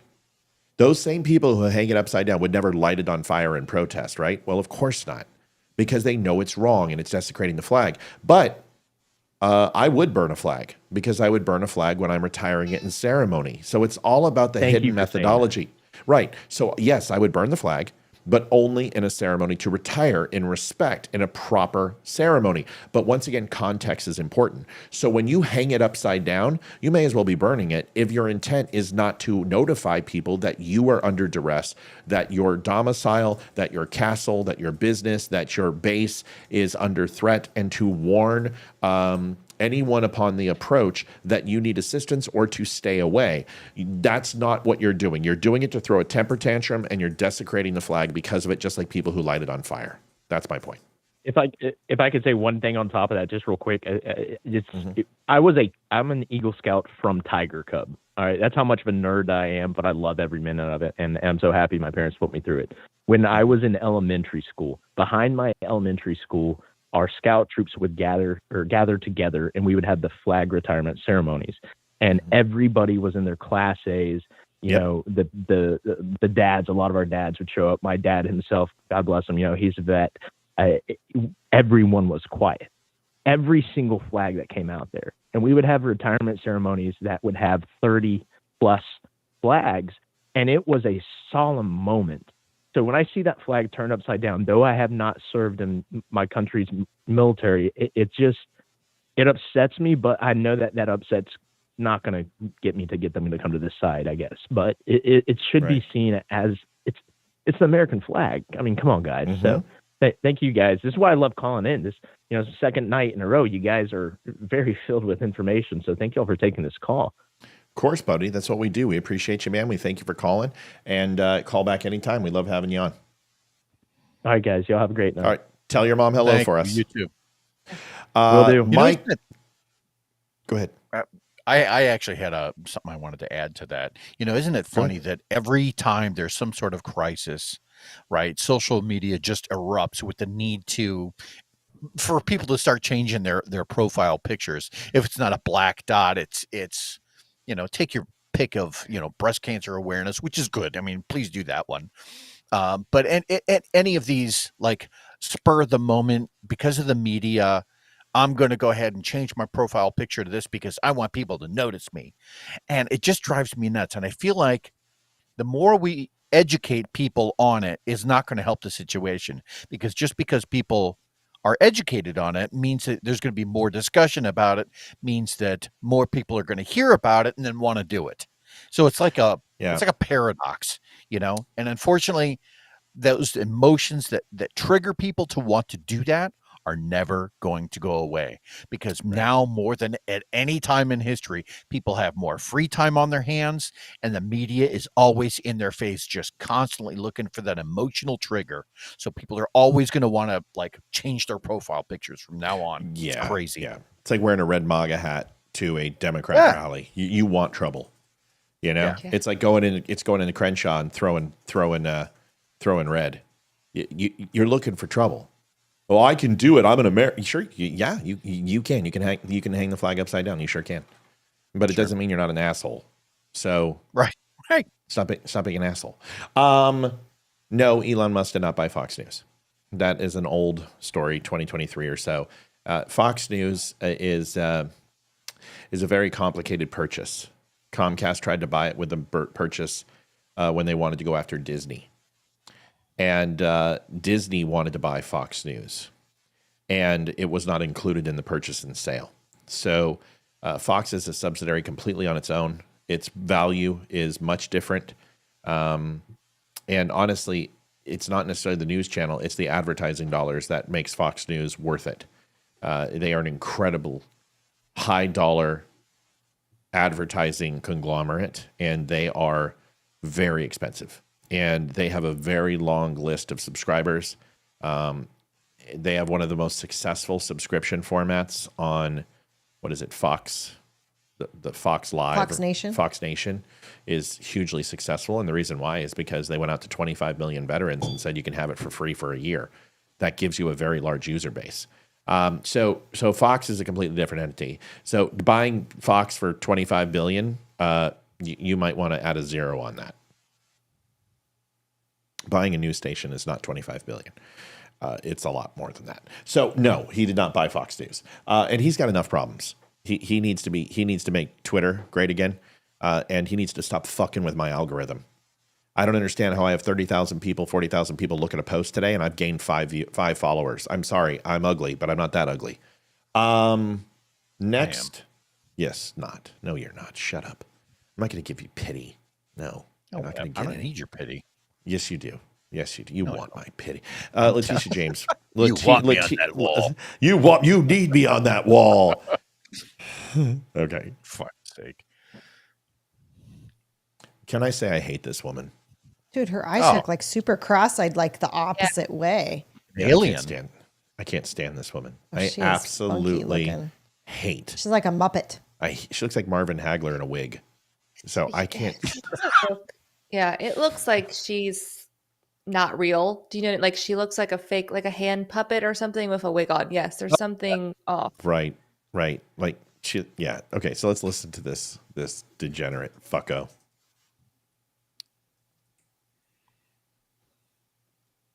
No sound. Oh, really? Oh, yeah, I forgot. Okay, you guys, I got to fix that. Remind me. I solved it a year and a half ago, and for some reason, my audio settings went back, so I apologize, but here we go. Now it'll work. Thank you. As soon as that happens, tell me no sound, please, like you did. By the way, I don't know who elected this bitch, but she needs to shut the fuck up. You're an attorney for New York. You mean as much to me as the lady who works at Subway who doesn't appreciate the way I ask her to make my sandwich. I don't understand. Muppet with that same wig. There's a Muppet with that same. I told you she looked like a Muppet. Yeah. No, After we watch this segment, I got a question for you, babe. Yeah, let's just listen to this. That's what I said after the segment. But like with skin on it. Oh, yeah. Oh, yeah. Yeah. But I love how she's talking like this is some sort of militant video, and she's being 6 inches down from her chin and to the side. It's also fucking dramatic. I mean, give me a break. This result. And she's wearing all black. Oh, go on The View and get it over with, bitch. Yeah. But we are prepared to respond to this result. And my office has been preparing for several months because we've been here before. We faced this challenge before. Oh my and God. we use the rule of law to fight back. And we are prepared to fight back once again. Because as the Attorney General of this great state, it is my job to protect and defend the rights of New Yorkers and the rule of law. And I will not shrink from that responsibility. Oh, please. Okay, listen, I don't want to wish ill on any human being whatsoever. It is not my design. But as soon as you could literally fall from a 5-story building as quickly as possible, it would mean a great deal to me. So please put up Christmas lights, wear roller skates when you do it, and expeditiously solve our fucking problem with you. I hate this fucking lady. Who the fuck do you think you are? I'm going to create crime in order to hold John. What? I'm just going to fucking use the rule of law any way I see fit, bitch. I'm sorry. I just texted out exactly who she reminded me of. I sent it to you guys. I have a quick question while we look at this. Because shit. you guys know body language. Yes, that's the person. Body language. What does it mean when you're blinking nonstop? That has to mean something. Like does she have something in her eye? I mean, she couldn't even like open her eyes. Yes, that's her. It's definitely her. Yeah. It means that she is, well, first of all, it's a pantomime, but it's also denouncing that she is acting like there is so much bottled up rage that she's restraining herself from boiling over. This is a method acting technique of her emulating what a person who is frustrated beyond reproach would look like, when truly she's covering her anger with a fictitious persona that it's really her vitriol and hatred for Donald Trump, who she despises and hates more than any type of taste for judicial justice. This is vengeance. She thought she destroyed him once again. And as the cockroach that you slap with your fucking slipper continues to cross across the floor and goes under the fridge and you say next time, she is just wildly slapping with her slipper at what she deems as a cockroach. And she's emulating this bullshit. It's fake, Amy. It's fucking fake. That's the best one I can. That's what he said. I just thought there was like an analysis for that. Like I thought, I don't know. I know. Yeah. She's nuts. Exactly. Yeah. She's fucking nuts. You know what? I'll just be. You know what? I'll be completely fucking honest with you. I'll just tell you. He's white. That's her problem, and she fucking hates him because he's white, and she believes that he's the white devil, and he's rich, and she is the person upon high who's coming down from Mount Sinai with the tablets, and she is going to bring the word of God to us all. And she has enumerated powers of divine divinity that have been inspired, as she is the new Archangel Letitia James, ready to strike her sword of vengeance upon the demon of Donald Trump. Yeah. Get hit by a bus, bitch. Please. Please. Somebody wants to know if Robert De Niro left yet. No. None of them are going to leave. No, they are. None of them are. Why would they leave? They literally live for this shit. They love the attention. They love the drama. Love yeah. They want this. Yeah. They should just all move to like one state, like California, and just live there. Yeah, I can't wait for the phone call from, Yeah. Did you threaten Letitia James? No, I told her to fall off a fucking roof and get hit by a bus. That's not threatening. I don't drive a bus, and I'm not Santa Claus. I'm just hoping the worst possible future for her. I want her to get a venereal disease orally on the mouth. Oh. Yeah. I got a question from a Rumble person. Thanks. It's a gift that keeps on giving. Herpes. What? Question from a Rumble follower. Let's do it. Do you think it made a difference that he won both the electoral and the popular vote? Yes. Mm-hmm. It's a big difference. Democrats have nowhere to go with that. That was going to be the thing. Once again, a Republican can't win the popular vote. They are so pissed. Like, they are melting. Yeah. I'm melting. They're so liberal tears are all over the place. It's great. Honestly, the fact that he won that popular vote probably saved in terms of like potential rioting. Because that was absolutely going to be a thing. That was. I think it still is guaranteed. It probably will be, but what I'm saying is it will have brought that risk down quite a bit, because to some level at the back of their mind, they're like, oh, well, we wanted to get rid of the Electoral College, but the only reason that would have happened is if he hadn't won the popular vote. But in this case, he did. So it like takes away one of their bullets out of their gun in order to justify having that. Well, remember, Minnesota wanted to go ahead and give their electoral votes, no matter what the vote was in the state, to the popular vote winner. So we'll go ahead and take those Minnesota votes, too, and we'll just completely fuck over the blue wall. Listen, this was a red wave. I didn't say it last night for a reason. We were calling it the crimson tsunami. The what? Rojo tsunami. Yeah. But it was a red wave, and I think we said Rojo tsunami probably about 30 minutes in.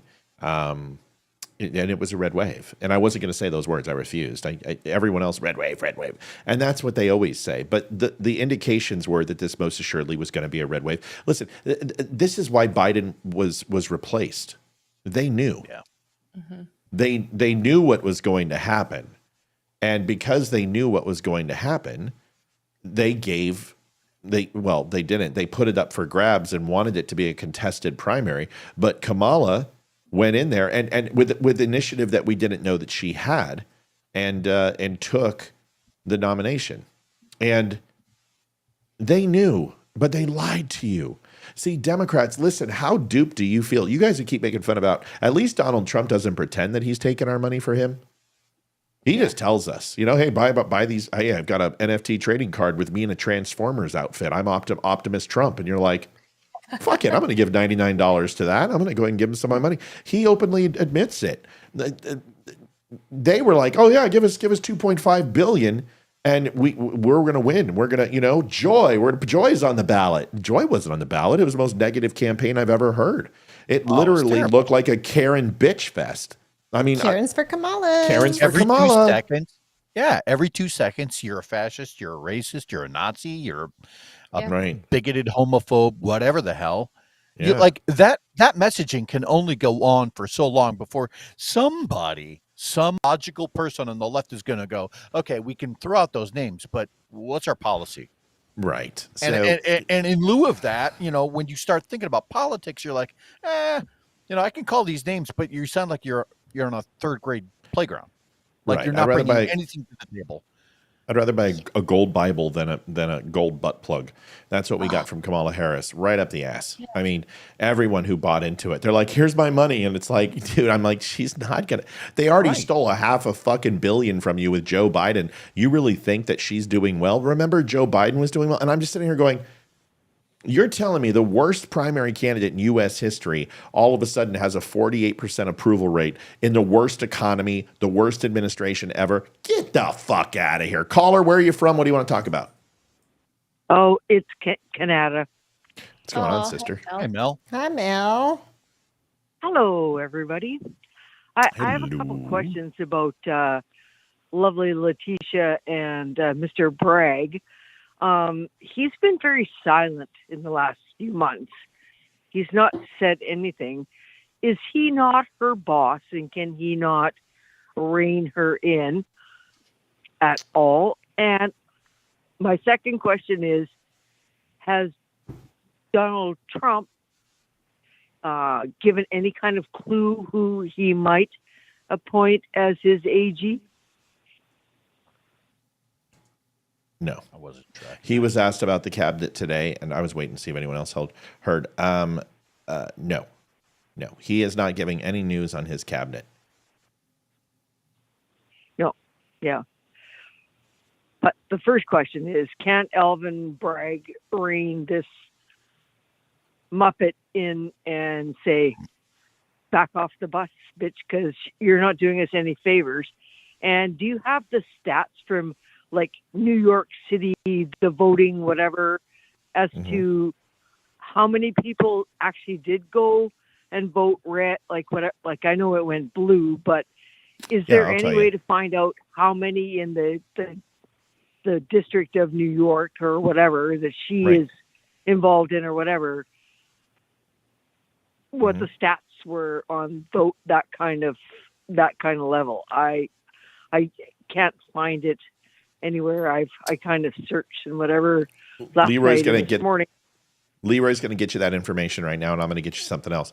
Kathy Hochul is Letitia James's boss. Alvin Bragg is then in the hierarchy of her. Bragg's a Manhattan DA, so that's it. Okay. So she's a state attorney. State attorney is actually run by Department of Justice. Oh, okay. So, so the state, should be, scratch that. They're not. That's something Trump's going to fix. And that's actually from Chris Christie. Chris Christie wants all the state attorneys to be under the Department of Justice so they can work in anonymity and not be under the governor or any influence from city and state and local government. I agree. I think every state's attorney should be federal. It aligns with the district office. It aligns with the Supreme Court of the states. And I think it's a great idea. It's one of the only things Chris Christie and I agree on. Besides that eating 25 Twinkies a day, we also don't agree on that. But yeah. Well, I was just going to say, Donut Boy had a really good idea. Actually, that makes 1,000% sense. Like, Chris Christie is not my. Well, I like Chris Christie's ideas, honestly. Chris Christie has some wonderful ideas. Krispy Kreme. He has wonderful ideas on education. He has wonderful ideas on vouchers and public schools versus private schools. He has some really good ideas when it comes to health insurance and tri-state care. It's not that Chris Christie's ideas are bad. It's that Chris Christie is a douche plow. But his ideas are actually pretty good. In fact, there was rumors of him being the AG at one point, and he's on Trump's short list. And the reason why he didn't is because Donald Trump felt that he didn't exemplify if Donald Trump calls you fat, then you're fat. So he didn't agree with his lifestyle. He didn't agree with the way he looked and presented himself and his professionalism. And I think it had something else to do that there was something I heard about him having a spot on his tie, and it repulsed Trump, because whether you guys know this or not, Trump is a germaphobe. And horrible germaphobe. So there's the answer to that. I'll give you a quick rundown as Leeroy's looking it up. Essentially, he was within 10% in New York, a little bit outside of that. The Jewish vote, 45-55. You saw predominant heavy districts, and blue districts stayed blue, but it was the spread where in Manhattan he was seeing 87-13 splits and 90-10 splits and 89-11 splits. Those large deltas still remained, but they had softened considerably. And what you found is that a lot of the rural areas and outside of New York City, Manhattan, more people voted for Donald Trump that voted consistently since 1970 with Democrats. So, it's a very interesting thing. Let me just give you this stat. New York is in play a hell of a lot closer than Texas is. Like, Texas is so far out of reach for Democrats that New York is actually has a better chance of flipping than Texas does. That should shock you. And worse than that, Oregon and Washington have a better chance of flipping than Texas does. So Democrats have a real problem in the upcoming elections. A real problem. A lot of states are looking to go purple. In 2026, Oregon's going to go mostly purple and leaning red. Washington State is a little bit behind, but they're not that far behind because they're all done with this crap. Like the crime and the drugs and whatever is so rampant, and all this wonderful, we're going to just give free stuff, because it failed here in the province right above Washington State, and it's been the trickle down, I'll say, air finger quotes economy, air finger quote drug dealing, whatever, and this huggy feely, we got to save all the this druggy thing. Like, no, this is not how you have to deal with it. Crime is rampant. Everything is like it's out of control, and they finally are starting to wake the fuck up. Mm-hmm. What else you got, sister? Anything else? Nope, that's it. Leeroy, give it to us. When I was looking up some of the numbers from the 2020 election, what was interesting is there was a total of 8.5 million votes in the state of New York. I didn't get down to the city level. But what's interesting is that chart that Matt and I pulled up earlier suggested that, 2020 was an off year. Like, so was this number more accurate? And in this case, in 2024, Kamala, whatever the fuck, she won, obviously, but there was 4.3 million votes for her, 3.4 million votes, which is 42.2% for Trump. Now, that probably falls more in line with the historical numbers, which voter turnout in that area tends to be between 55 and 60%. So, okay, but that's still kind of high, like 55 to 60%. If you go across the national average for most elections, it's usually just over the 50% mark. That's which is really tragic in the aftermath. But in New York, a 55 or 60% turnout, and Trump got within we can say, a few 100,000 votes, but that's kind of historic. Like, I think things are really, really starting to swing, and the Dems are really, really, they're on their heels.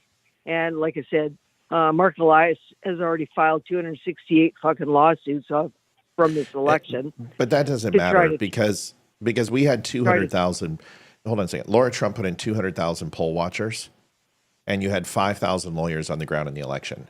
They tried to cheat many times. Oh, yeah. And it was because of Laura Trump and us not focus. I talked about this today in the earlier show. Is they did not focus on the get out the vote game. They knew they didn't need more votes. And that's why Trump said, we don't need votes. What they needed was a ground game. That they spent a shit ton of money on attorneys and ground game in 2020. That was a mistake. So they didn't put the money in the attorneys. They put them on retainer. They did not put the money in the ground game. They actually just used pundits and went ahead and hit the areas that had the most exposure for media. And they put all the money in poll captains and poll watchers and lawyers on the ground in these offices. So any nefarious shit that they tried, they had 87 injunctions sent out like immediately the morning of the election in Pennsylvania, North Carolina, Georgia, all the swing states that tried to allow poll watchers not enter the premises. And within 5 minutes, the judges were on the phone and saying, I'm going to send the police department down there unless you let these people in. So we got to give them credit. Yeah. I want to, while you're on the phone, Mel, I want to hit something real quick. Amy, Olivia, did you have anything to chime in on that? No. Okay, folks, we are a little shy of our goal tonight. We are a little bit behind. So we are looking to see if you can help us out. We're going to continue to give you as much coverage as we can. If you would not mind, please head on over to thedumshow.com/donate. We had a big night last night, yes, but we still have bills. We still have the month, and we're still trying to go ahead and plug the gap. So if you can help us out by hitting thedumshow.com/donate, we would really appreciate it. You can go through Venmo, you can go through PayPal, or you can also hit our address, and we would appreciate it. Thank you very much.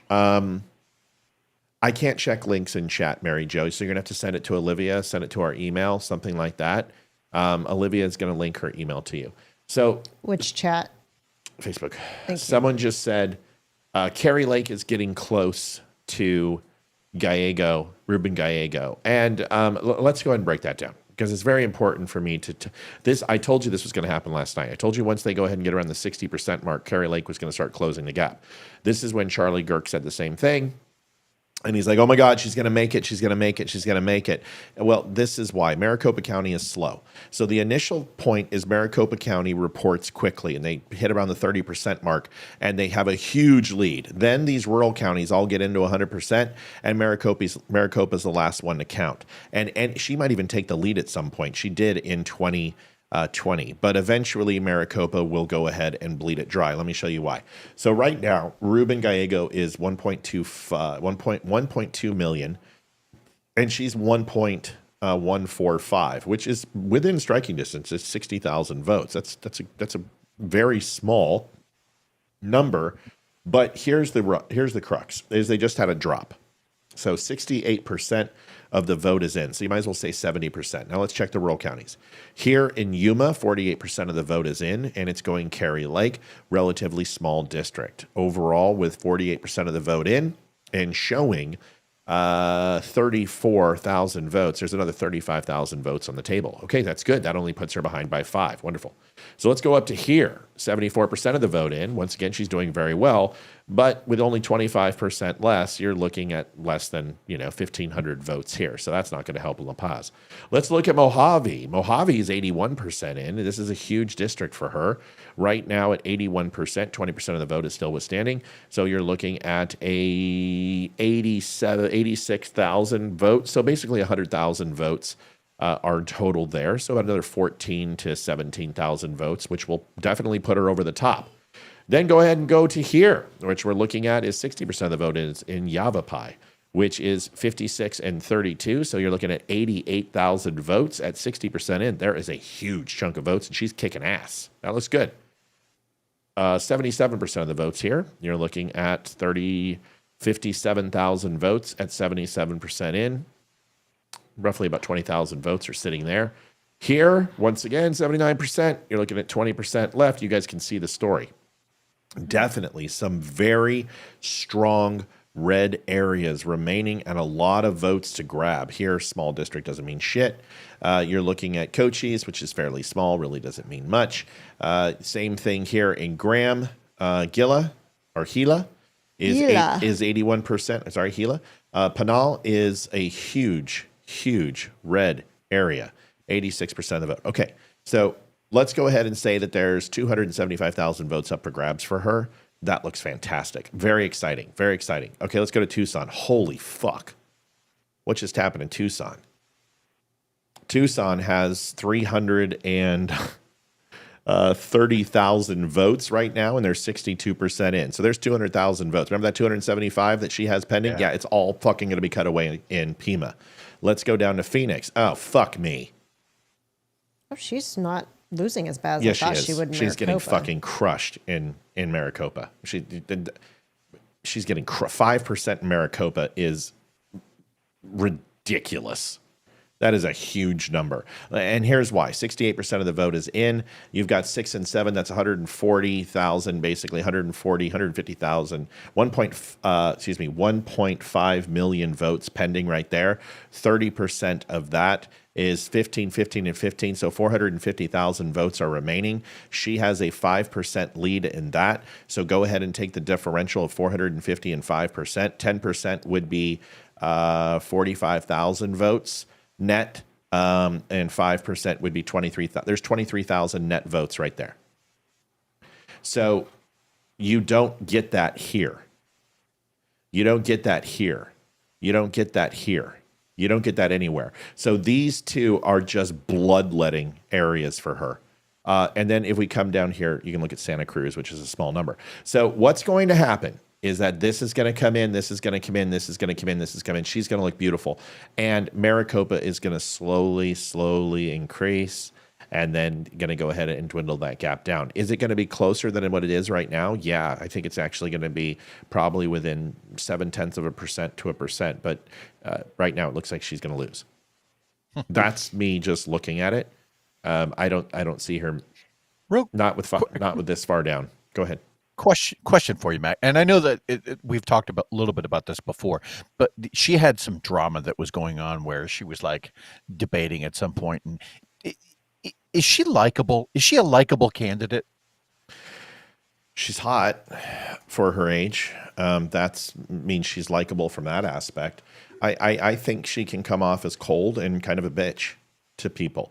I don't consider her that way. I like strong women like that. I like tough women. And she's tough. I don't like what it looked to be that she manufactured a recording of them trying to tell her to wave off the Senate. I don't like her stolen election drama. But no, I don't think she's extremely likable. No, I think she's off-putting. I think she goes after the press for just about anything. If they're Republican press, she loves them. And if they're Democrat press, she hates them. And Donald Trump hates all press.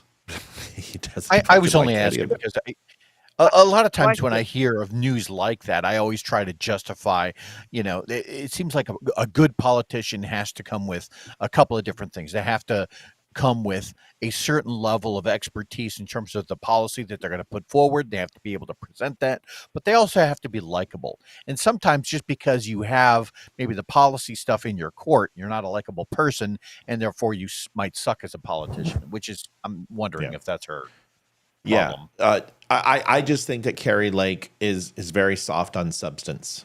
Like, she's very good at MAGA. She's very good at supporting Trump. She's very good at creating controversy and talking about the election.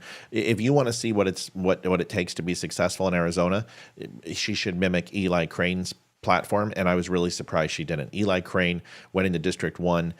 He has helped other candidates be successful in Arizona. Carrie Lake did not learn anything from her governor run and did the exact same thing and basically just changed the window dressing and changed her position on the ticket and got the same result.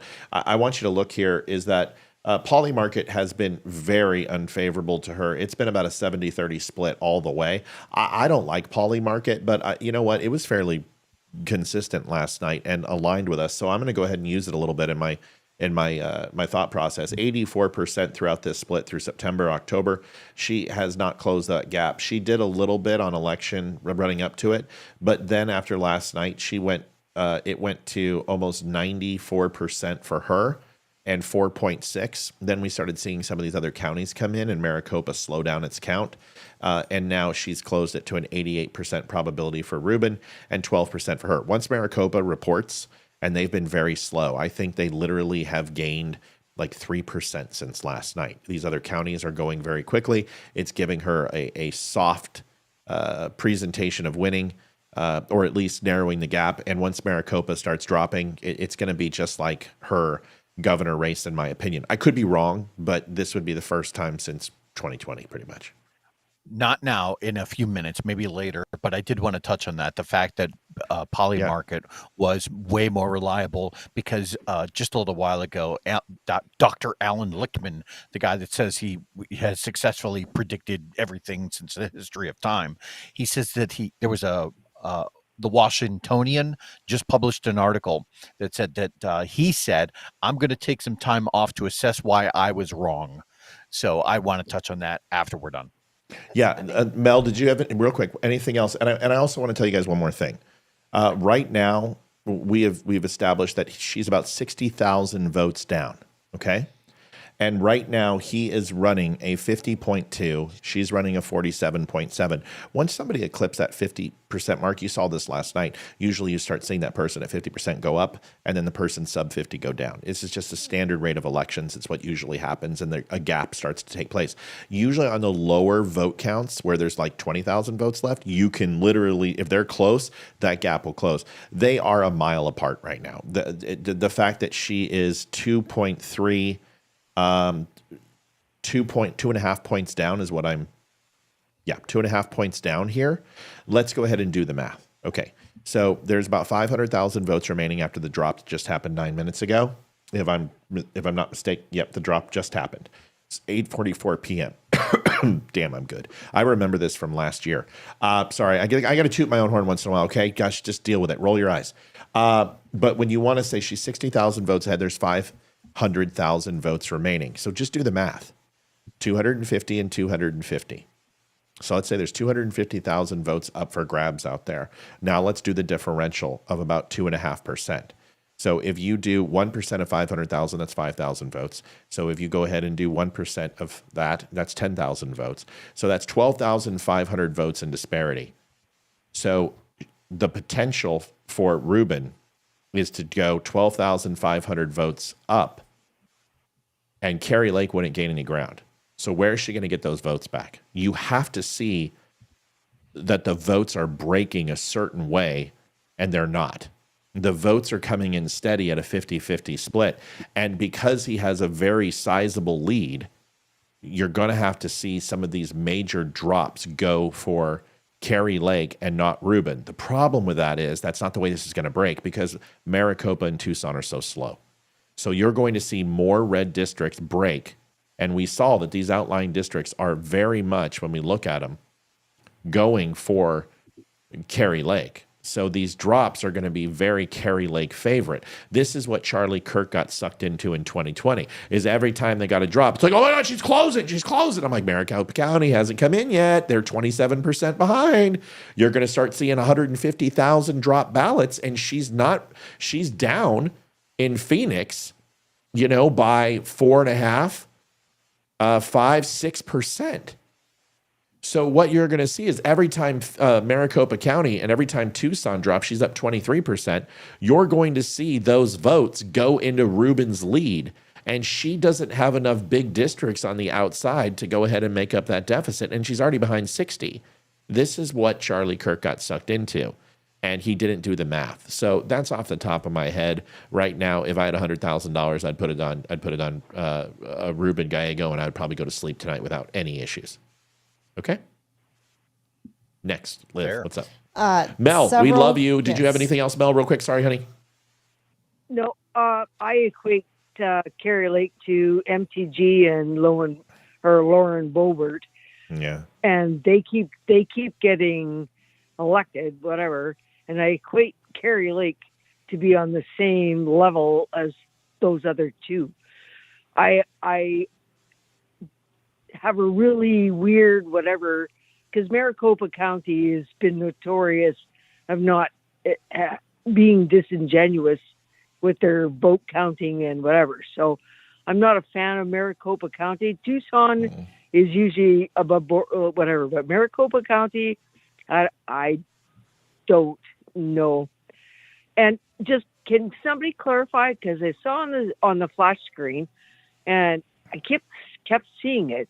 Did Amy Klobuchar lose her seat? Not that I'm aware of. I think she won it. She won it. I would be shocked if Amy Klobuchar. Because, I know they had a check mark by her name, but the percentage was lower than the guy, or I think it was a guy that was running against her. And I'm like, I'll tell you why. All night, it kept flashing, and I'm like, I keep seeing it. I'm like, yeah. Yeah. Let me explain why. I thought it was really weird. Really weird. But anyways, I'm really happy with the Mel, let me explain why. So the reason why is because even though Royce White was leading at the time, the districts that were remaining weren't in. And those districts were falling for her. So they gave it to her, even though that we saw that with Virginia. Why did they call Virginia on Daily Wire, even though they were ahead? Well, it's because it was trending that way, and wound up that Virginia was almost 6% differential. It jumped up. Those counties came in, but still a great result. It wasn't 10% like they were predicting. 6% is still a very good number. If Youngkin runs in 2028, Virginia will go red. It's very disappointing. Exactly. And I was just a shifty shift is now fucking senator. So pardon my French, but I'm like, no, oh my but God. you don't give a baseball player like Steve Garvey the reins. And although he did well during the debates, you're not going to win in California with Steve Garvey. Mel, I got to let you go. I got to get to Olivia. I rolled over her twice, and I don't want to do it again. Night, guys. Bye, Mel. Thanks, kiddo. Bye, Bye, Mel. Rudy. It's several questions in the audience. So. Folks, by the way, dumbshow.com/donate. I think we had one come in. Not that I saw. Yeah, we did. Did we? Mm-hmm. I wouldn't say it. I wouldn't say it unless it did. So, Mike Lynch. I already put that one in. Okay, I didn't hear it. I didn't see it. That one went in. Mike, I didn't say thank you. I don't think so. Thank you, Mike. Folks, running a little bit behind on donations. Who had something to say? Amy, Leeroy, somebody? Yeah, there were several questions from viewers. Go. So, first one, Amy Bordeaux wants to know the results in Maine, and then do you think Trump will have Kaylee back as his press secretary? I don't know. They burned some bridges. I think it's a tough one. He got pretty pissed at her. I think she's been making up ground. And listen, if he can get Megyn Kelly to cool her heels, I'm pretty sure that her and Kaylee McInerney can, Trump and Kaylee McInerney can heal. And I don't think he'll be. I think Vivek Ramaswamy is a fantastic press secretary. I'd give it to Vivek. He can handle the press. God, he would be amazing. Yeah. He really would. And he's become a very, like him. Tulsi Gabbard is like, she's not even out there.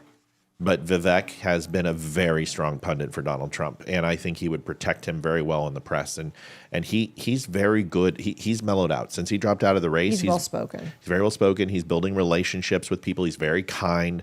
If you saw some of the contentious conversations that he's had, he's always kind of the voice of reason, and he leans into people. I think he would be a very, very strong press secretary, someone who could stay for 4 years. Agreed. So, results of Maine. Somebody wants to know if we can look at the House. And then why is it taking so long in Arizona? And why is it taking so long for the Senate and the House races to be called? Yes. Those were the questions. Yes. Yes, yes, and yes. Yeah. Listen, go back to 2020, go back to 2016. 3 remaining places that did not have their vote in was Nevada, Arizona, Alaska. They're fucking shit fucks. That's why. They're fucking losers. That's the best answer I can give you. Why can't they get their shit together? Because to count they their suck. Votes? Because they suck. They suck. They suck. Yeah. I don't know how to fix it for you. I don't know what to tell you. They don't care. Alaska is just like fuck you. That's it. Alaska is like no. Whoa, dude. Yes, they are. They don't care. Some credit needs to go to Alaska, right? I mean, they deal with 4 months out of the year where it's all darkness half the time, and then they're way on the opposite end of the timeline, so nobody really cares about them. I see Russia from their house. We see Russia from their house. Yeah, fuck them. I get it. They don't know shit about fuck. I get it. Arizona is that you have a very corrupt Maricopa County, which is very much like Philadelphia County, and I was very impressed with Philadelphia's count. I got to give Josh Shapiro some credit. Thank you, Kev. A lot of people don't like Josh Shapiro, but I will tell you, he is very impressive as a Democrat. We should be scared of him. He's very intelligent. He's very kind to Republicans. He's not a dick. He got that election whipped into shape. Pennsylvania reported before Arizona and almost before Georgia. That's a pretty impressive feat. Arizona is a mess, and they need complete election reform, and their voter rolls are complete shit. That's the problem. They have so much exodus there from retirees that it's very difficult to keep it accurate. Nevada is very similar. It's a destination. Thank you so much, Mel Lowe. We love you, sweetie. Mel. Very much. Thank you, ma'am. Nevada is a vacation destination location and also seasonal. They have some problems too, but they also have 3 or 4 different election districts. So there's conflict between Nevada. So they have valuable reasons why they suck. Alaska just doesn't fucking care. Alaska says, fuck you. We'll get to you when we're done counting. And there's nothing that's going to change that. They're a bunch of uppity Eskimos. Okay? So want to see the House right now? Oh my God. And then Maine, and then Miss Massa. I'm trying, Massa. Just let me know. Just give me a second. I'm just letting you know because what's going to happen is you answered the first 2 questions, and then you're going to roll over me again and forget the other questions I asked. So I'm going to keep on you. It's not Kunta Kinte, it's Toby. There you go. I'm sorry. Okay. Your name is Toby. I want to be free. Yes, set me free. Okay. Is it too early to take his foot? Is it too early to impersonate slaves? Probably. No, we're okay? Okay, we're good. Statute of limitations hasn't run out on being overly sensitive on it. Okay, Amy has a face like Matt. I can't believe you just did that. No, I'm just, I got in trouble for that, making that exact comment. Like, I don't know how long ago, probably 15 years ago. Where? Because I didn't really know, like, with my friend. Did you say it to LeVar Burton? I was just going to say, I mean, was Denzel, were you? They were like barking at me, and I was like, yes, Amasa, sorry. And were you filming Glory at the time? Were you filming Glory? What was happening? No. Did you look at Denzel cross-eyed when you said it? I'm just looking for some shoes, sir. I'm just looking for some shoes. Did Morgan I just went to town for some shoes. I just went to fight in 56, sir. Lord, Lord, Lord. Oh, Lord. Oh, Lord, Lord, Lord, Lord. Oh, my God. I love that movie, though. Oh. That was right before Matthew Broderick killed me with a car. What a great fucking movie. I mean, you want to watch a movie that just listen, man, I don't want to hear that you have it rough. Like, when people are like, white people are like, oh, man, times are hard. I'm like, fuck you, man. Go watch Glory and let me know how hard life was for you. We'll volunteer, and everyone's like, fuck, really? We'll go ahead and take it, sir. And people are like, oh, shit. We're going to die. That was a different class of man then. Oh, completely. And I mean, color aside, like to be able to show up, right? Yes. And then everyone that you're fighting for is basically shitting on you.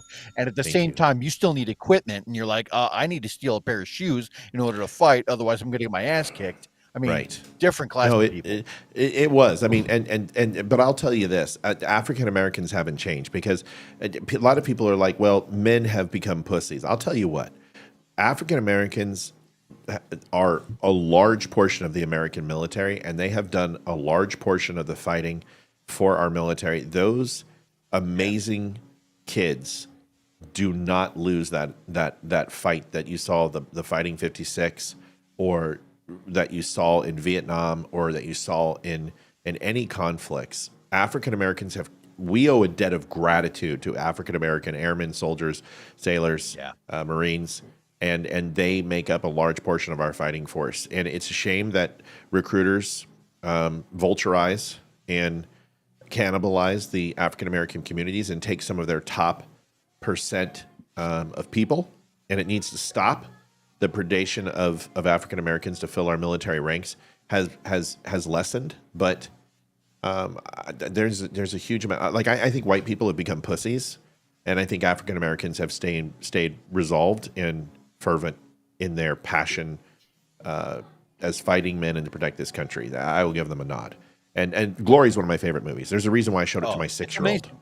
Oh, that's incredible. Lord, Lord, Lord, Lord. Okay. Wait, let him glow up some more, sir. Okay. Robert. You gotta stop. I just wanted, because I have the entire script. It just bolts through my head, and I'm ready to just spew it out and watch you go off all night. I just wanted to say they will not take a paycheck. None of us will take a paycheck. Wanted to say, Robert, Merry Christmas, Robert. Anyway, moving into the States, ladies. Amy, I think you can tell we're both tired. We're both just sitting here staring. Shut the front door. Going into Maine, we want to look at the house or just what? Just results of Maine. That's all she said. So I don't know. I'm assuming it would probably be that. Come on, mouse. Do I hear music in the background? Squeak. I think that's their daughter singing. She's playing piano and singing. Hayden's singing. I guess I got to zoom in, huh? Holy shit, this map. Yeah, Hayden's playing the piano. I want to just zoom in. Okay. Math. Oh, damn it. There. Stop. Okay. Main district. Golden is 168,540. 51%. Thoreau is 100 and what a weird way to spell Thoreau. 160,427. He's down by 8,000 votes. 85% in. Let's go into districts. Oh, jump in Georgia. Tell you in 2 seconds.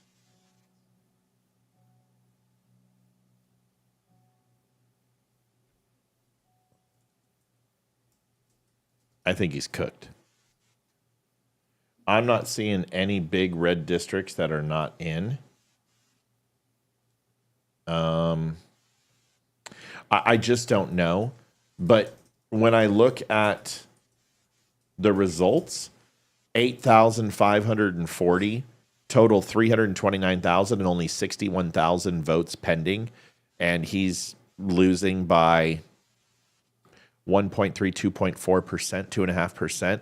That's a big climb with 85% in. There's not a lot of window there. See, that's the thing you guys got to understand is we talked about that home and home vote, right? So just because you're gaining votes doesn't mean the other guy's not. So the only thing that really matters is the differential of the vote drop that comes in, how much you're ahead by. And you're only gaining 1,200 votes per batch. So in Arizona, you could gain 8,000 votes, but you're down by 60,000. So if there's 10 more drops, you've got to win every one of those drops. And the chances of that are pretty slim. Same thing here. He's down by 8,000. There's only 61,000 votes. So his chances, let's just say there are 8,000 drops at a pop.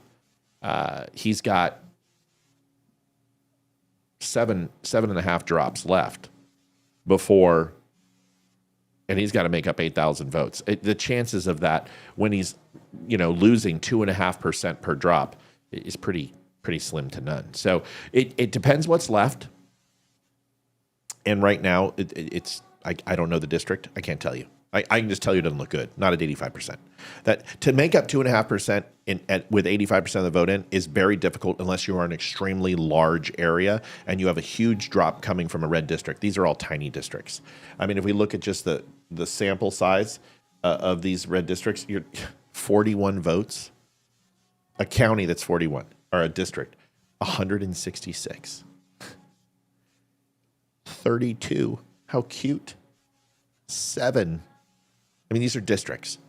So 7 votes. So the chances of him making up 8,000 are pretty small. Okay, good. What else? I really think that's like part of the disparity between everyone. It gets so pigeonholed on the idea of the presidential election when really it's your local elections that really hold way more control over your life, but nobody ever really hears about it. And ultimately what happens is somebody goes to go put their card in at a local election. They start from the top, so they start off with the president. By the time they get to the bottom, they're seeing names, but they may not know who it is. Half of them don't have a party attached to it, or there may only be one person, and people are just burnt out at that point. Yeah, like our 2 lady friends are, and I am. Liv, is there anything else? No. I want to say thank you. Listen, folks, I would like to stay on a little bit longer, but we were on for almost 10 hours last night, and I think everyone's tired. We've had a pretty good show tonight after the election. I will have, obviously, something tomorrow, and we'll be on tomorrow night. I will be on. Olivia will not be on. Either will Amy or Leeroy, but we will be here Friday. Give you a quick update. Any other major news dropping right now? There's not much else.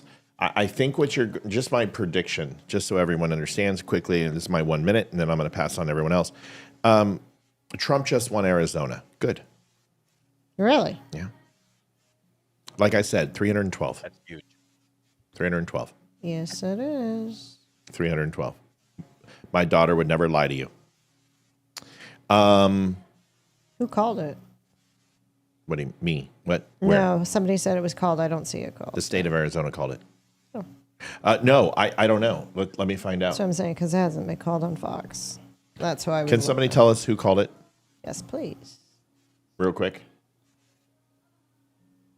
Arizona. I would be shocked if Arizona was called for Trump. He's only ahead by 120,000 votes.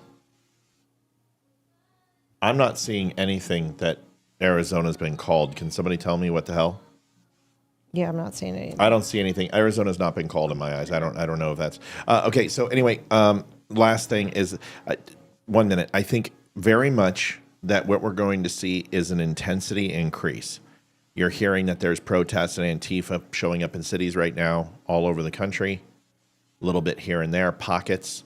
I think you're going to see this the closer we get to inauguration and the Democrats don't do anything, because they are expecting the Democrats to be in legal warfare. And I want you to hear why.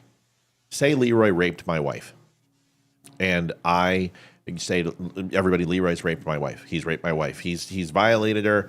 He's a horrible human being. These are the things he did. And here are the details. And I kept saying it over and over and over and over and over. And then we have Christmas dinner. And he brings me a bottle of whiskey. And then I go to you and say, ladies and gentlemen, Leeroy and I are going to have a glass of whiskey. And you would go, what? You're going to do what? To the rapist? They called him Hitler. They called him a rapist. They called him all these. And now they're going to go ahead and support his candidacy. Democrats are going to lose even more face. They're going to lose millions of supporters if they do not do something. The question is, what are they going to do? I believe the moment that this November 29th thing sets off and he gets sentenced, they're going to wait a week. And then the plan will be revealed from the Democrats.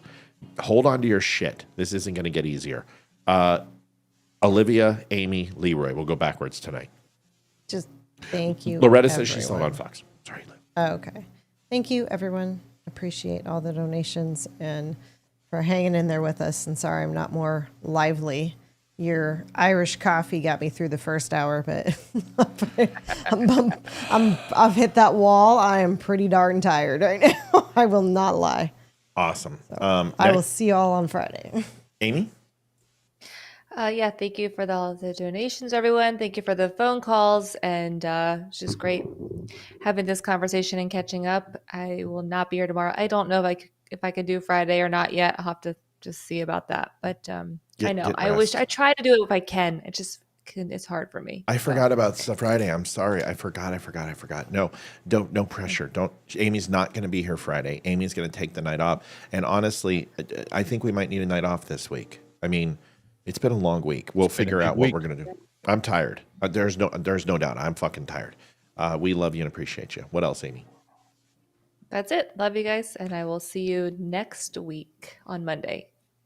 Leeroy. For Veterans Day. Veterans Day. Oh, it is Veterans Day. Thank you. That's right. Don't hate me, guys, but I actually had 2 quick points. I'm going to try to wrap it up as fast as I can. Point number 1. I've seen just so many.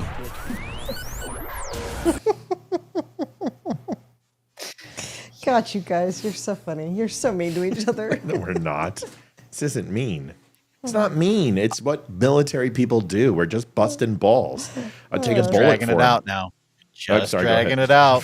They want to go. You're fucking playing games. Here we go. All right. Playing games with my dick. Go ahead.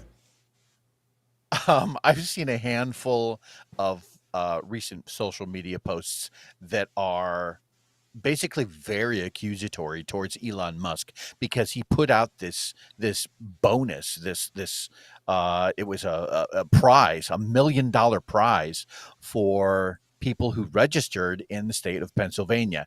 And the tagline is that he is literally buying votes in the state of Pennsylvania. I say that to say this. When you see those memes, make sure that you are replying back with the actual headlines from Kamala, who is trying to buy votes for people of color and black people. And, hey, we're going to give out all these loans, but it's only going to be for people of color. Make sure you're responding to that with those headlines. That way they get a taste of their own medicine. That's point number 1. Point number 2, I was going to talk about Dr. Alan Lichtman real quick. Fuck him. He took some time off. He's pulling away, and he just ran a headline today that said, I'm going to take some time off to assess why I was wrong. I wanted to address this real quick. Again, I'll wrap it up fast. We know why. Well, we know why, but what you were talking about earlier in terms of poly market, and we were talking about election betting odds, there is an actual effect that is kind of attached to this. And in psychology, it's called the wisdom of the crowd. When you have one person who comes up with a theory, doesn't matter how awesome it is, there will always be this effect where large groups of people who are trying to make a judgment on something similar will always be more accurate. So I see Dr. Alan Lichtman and his horse shit and all of the books that he has sold and the millions that he's made. I see that guy's an absolute snake oil salesman, and things like Polymarket and election betting odds becoming the wave of the future because they're going to be more accurate, just like it showed us yesterday. That's all I had. Yeah, personal politics will always skew results. Remove the personal politics from your equation. Charity Lamb says you're a punk, Matt. Whatever. I don't even know what that means. I don't know what that means either, but whatever. I used to be social distortion. I was a sick boy. I had a chain out of my pocket. I had the Dickies. I had the Doc Martens. I had the T-shirt, rolled up cigarettes. Totally a sick boy. I was a punker. Yep, totally a sick boy. Folks, thanks for watching the Don't Unfriend Me Show. Amy, go to sleep. Olivia, go to sleep. And everyone have a wonderful night. Thanks for watching the Don't Unfriend Me Show. We love you guys. We appreciate you. Thank you. We will see you manana. Have a Good great night, night. y'all. Good night, everybody. Night, Thanks, yo. guys. Appreciate you. This is the Don't Unfriend Me Show with your hosts, Matt, Leeroy, Amy, and Olivia. Geopolitics, military analysis, and election coverage. Coming to you live on all major social media channels at The DUM Show. Honest, direct, unfiltered. We can agree, we can disagree. Just don't unfriend me.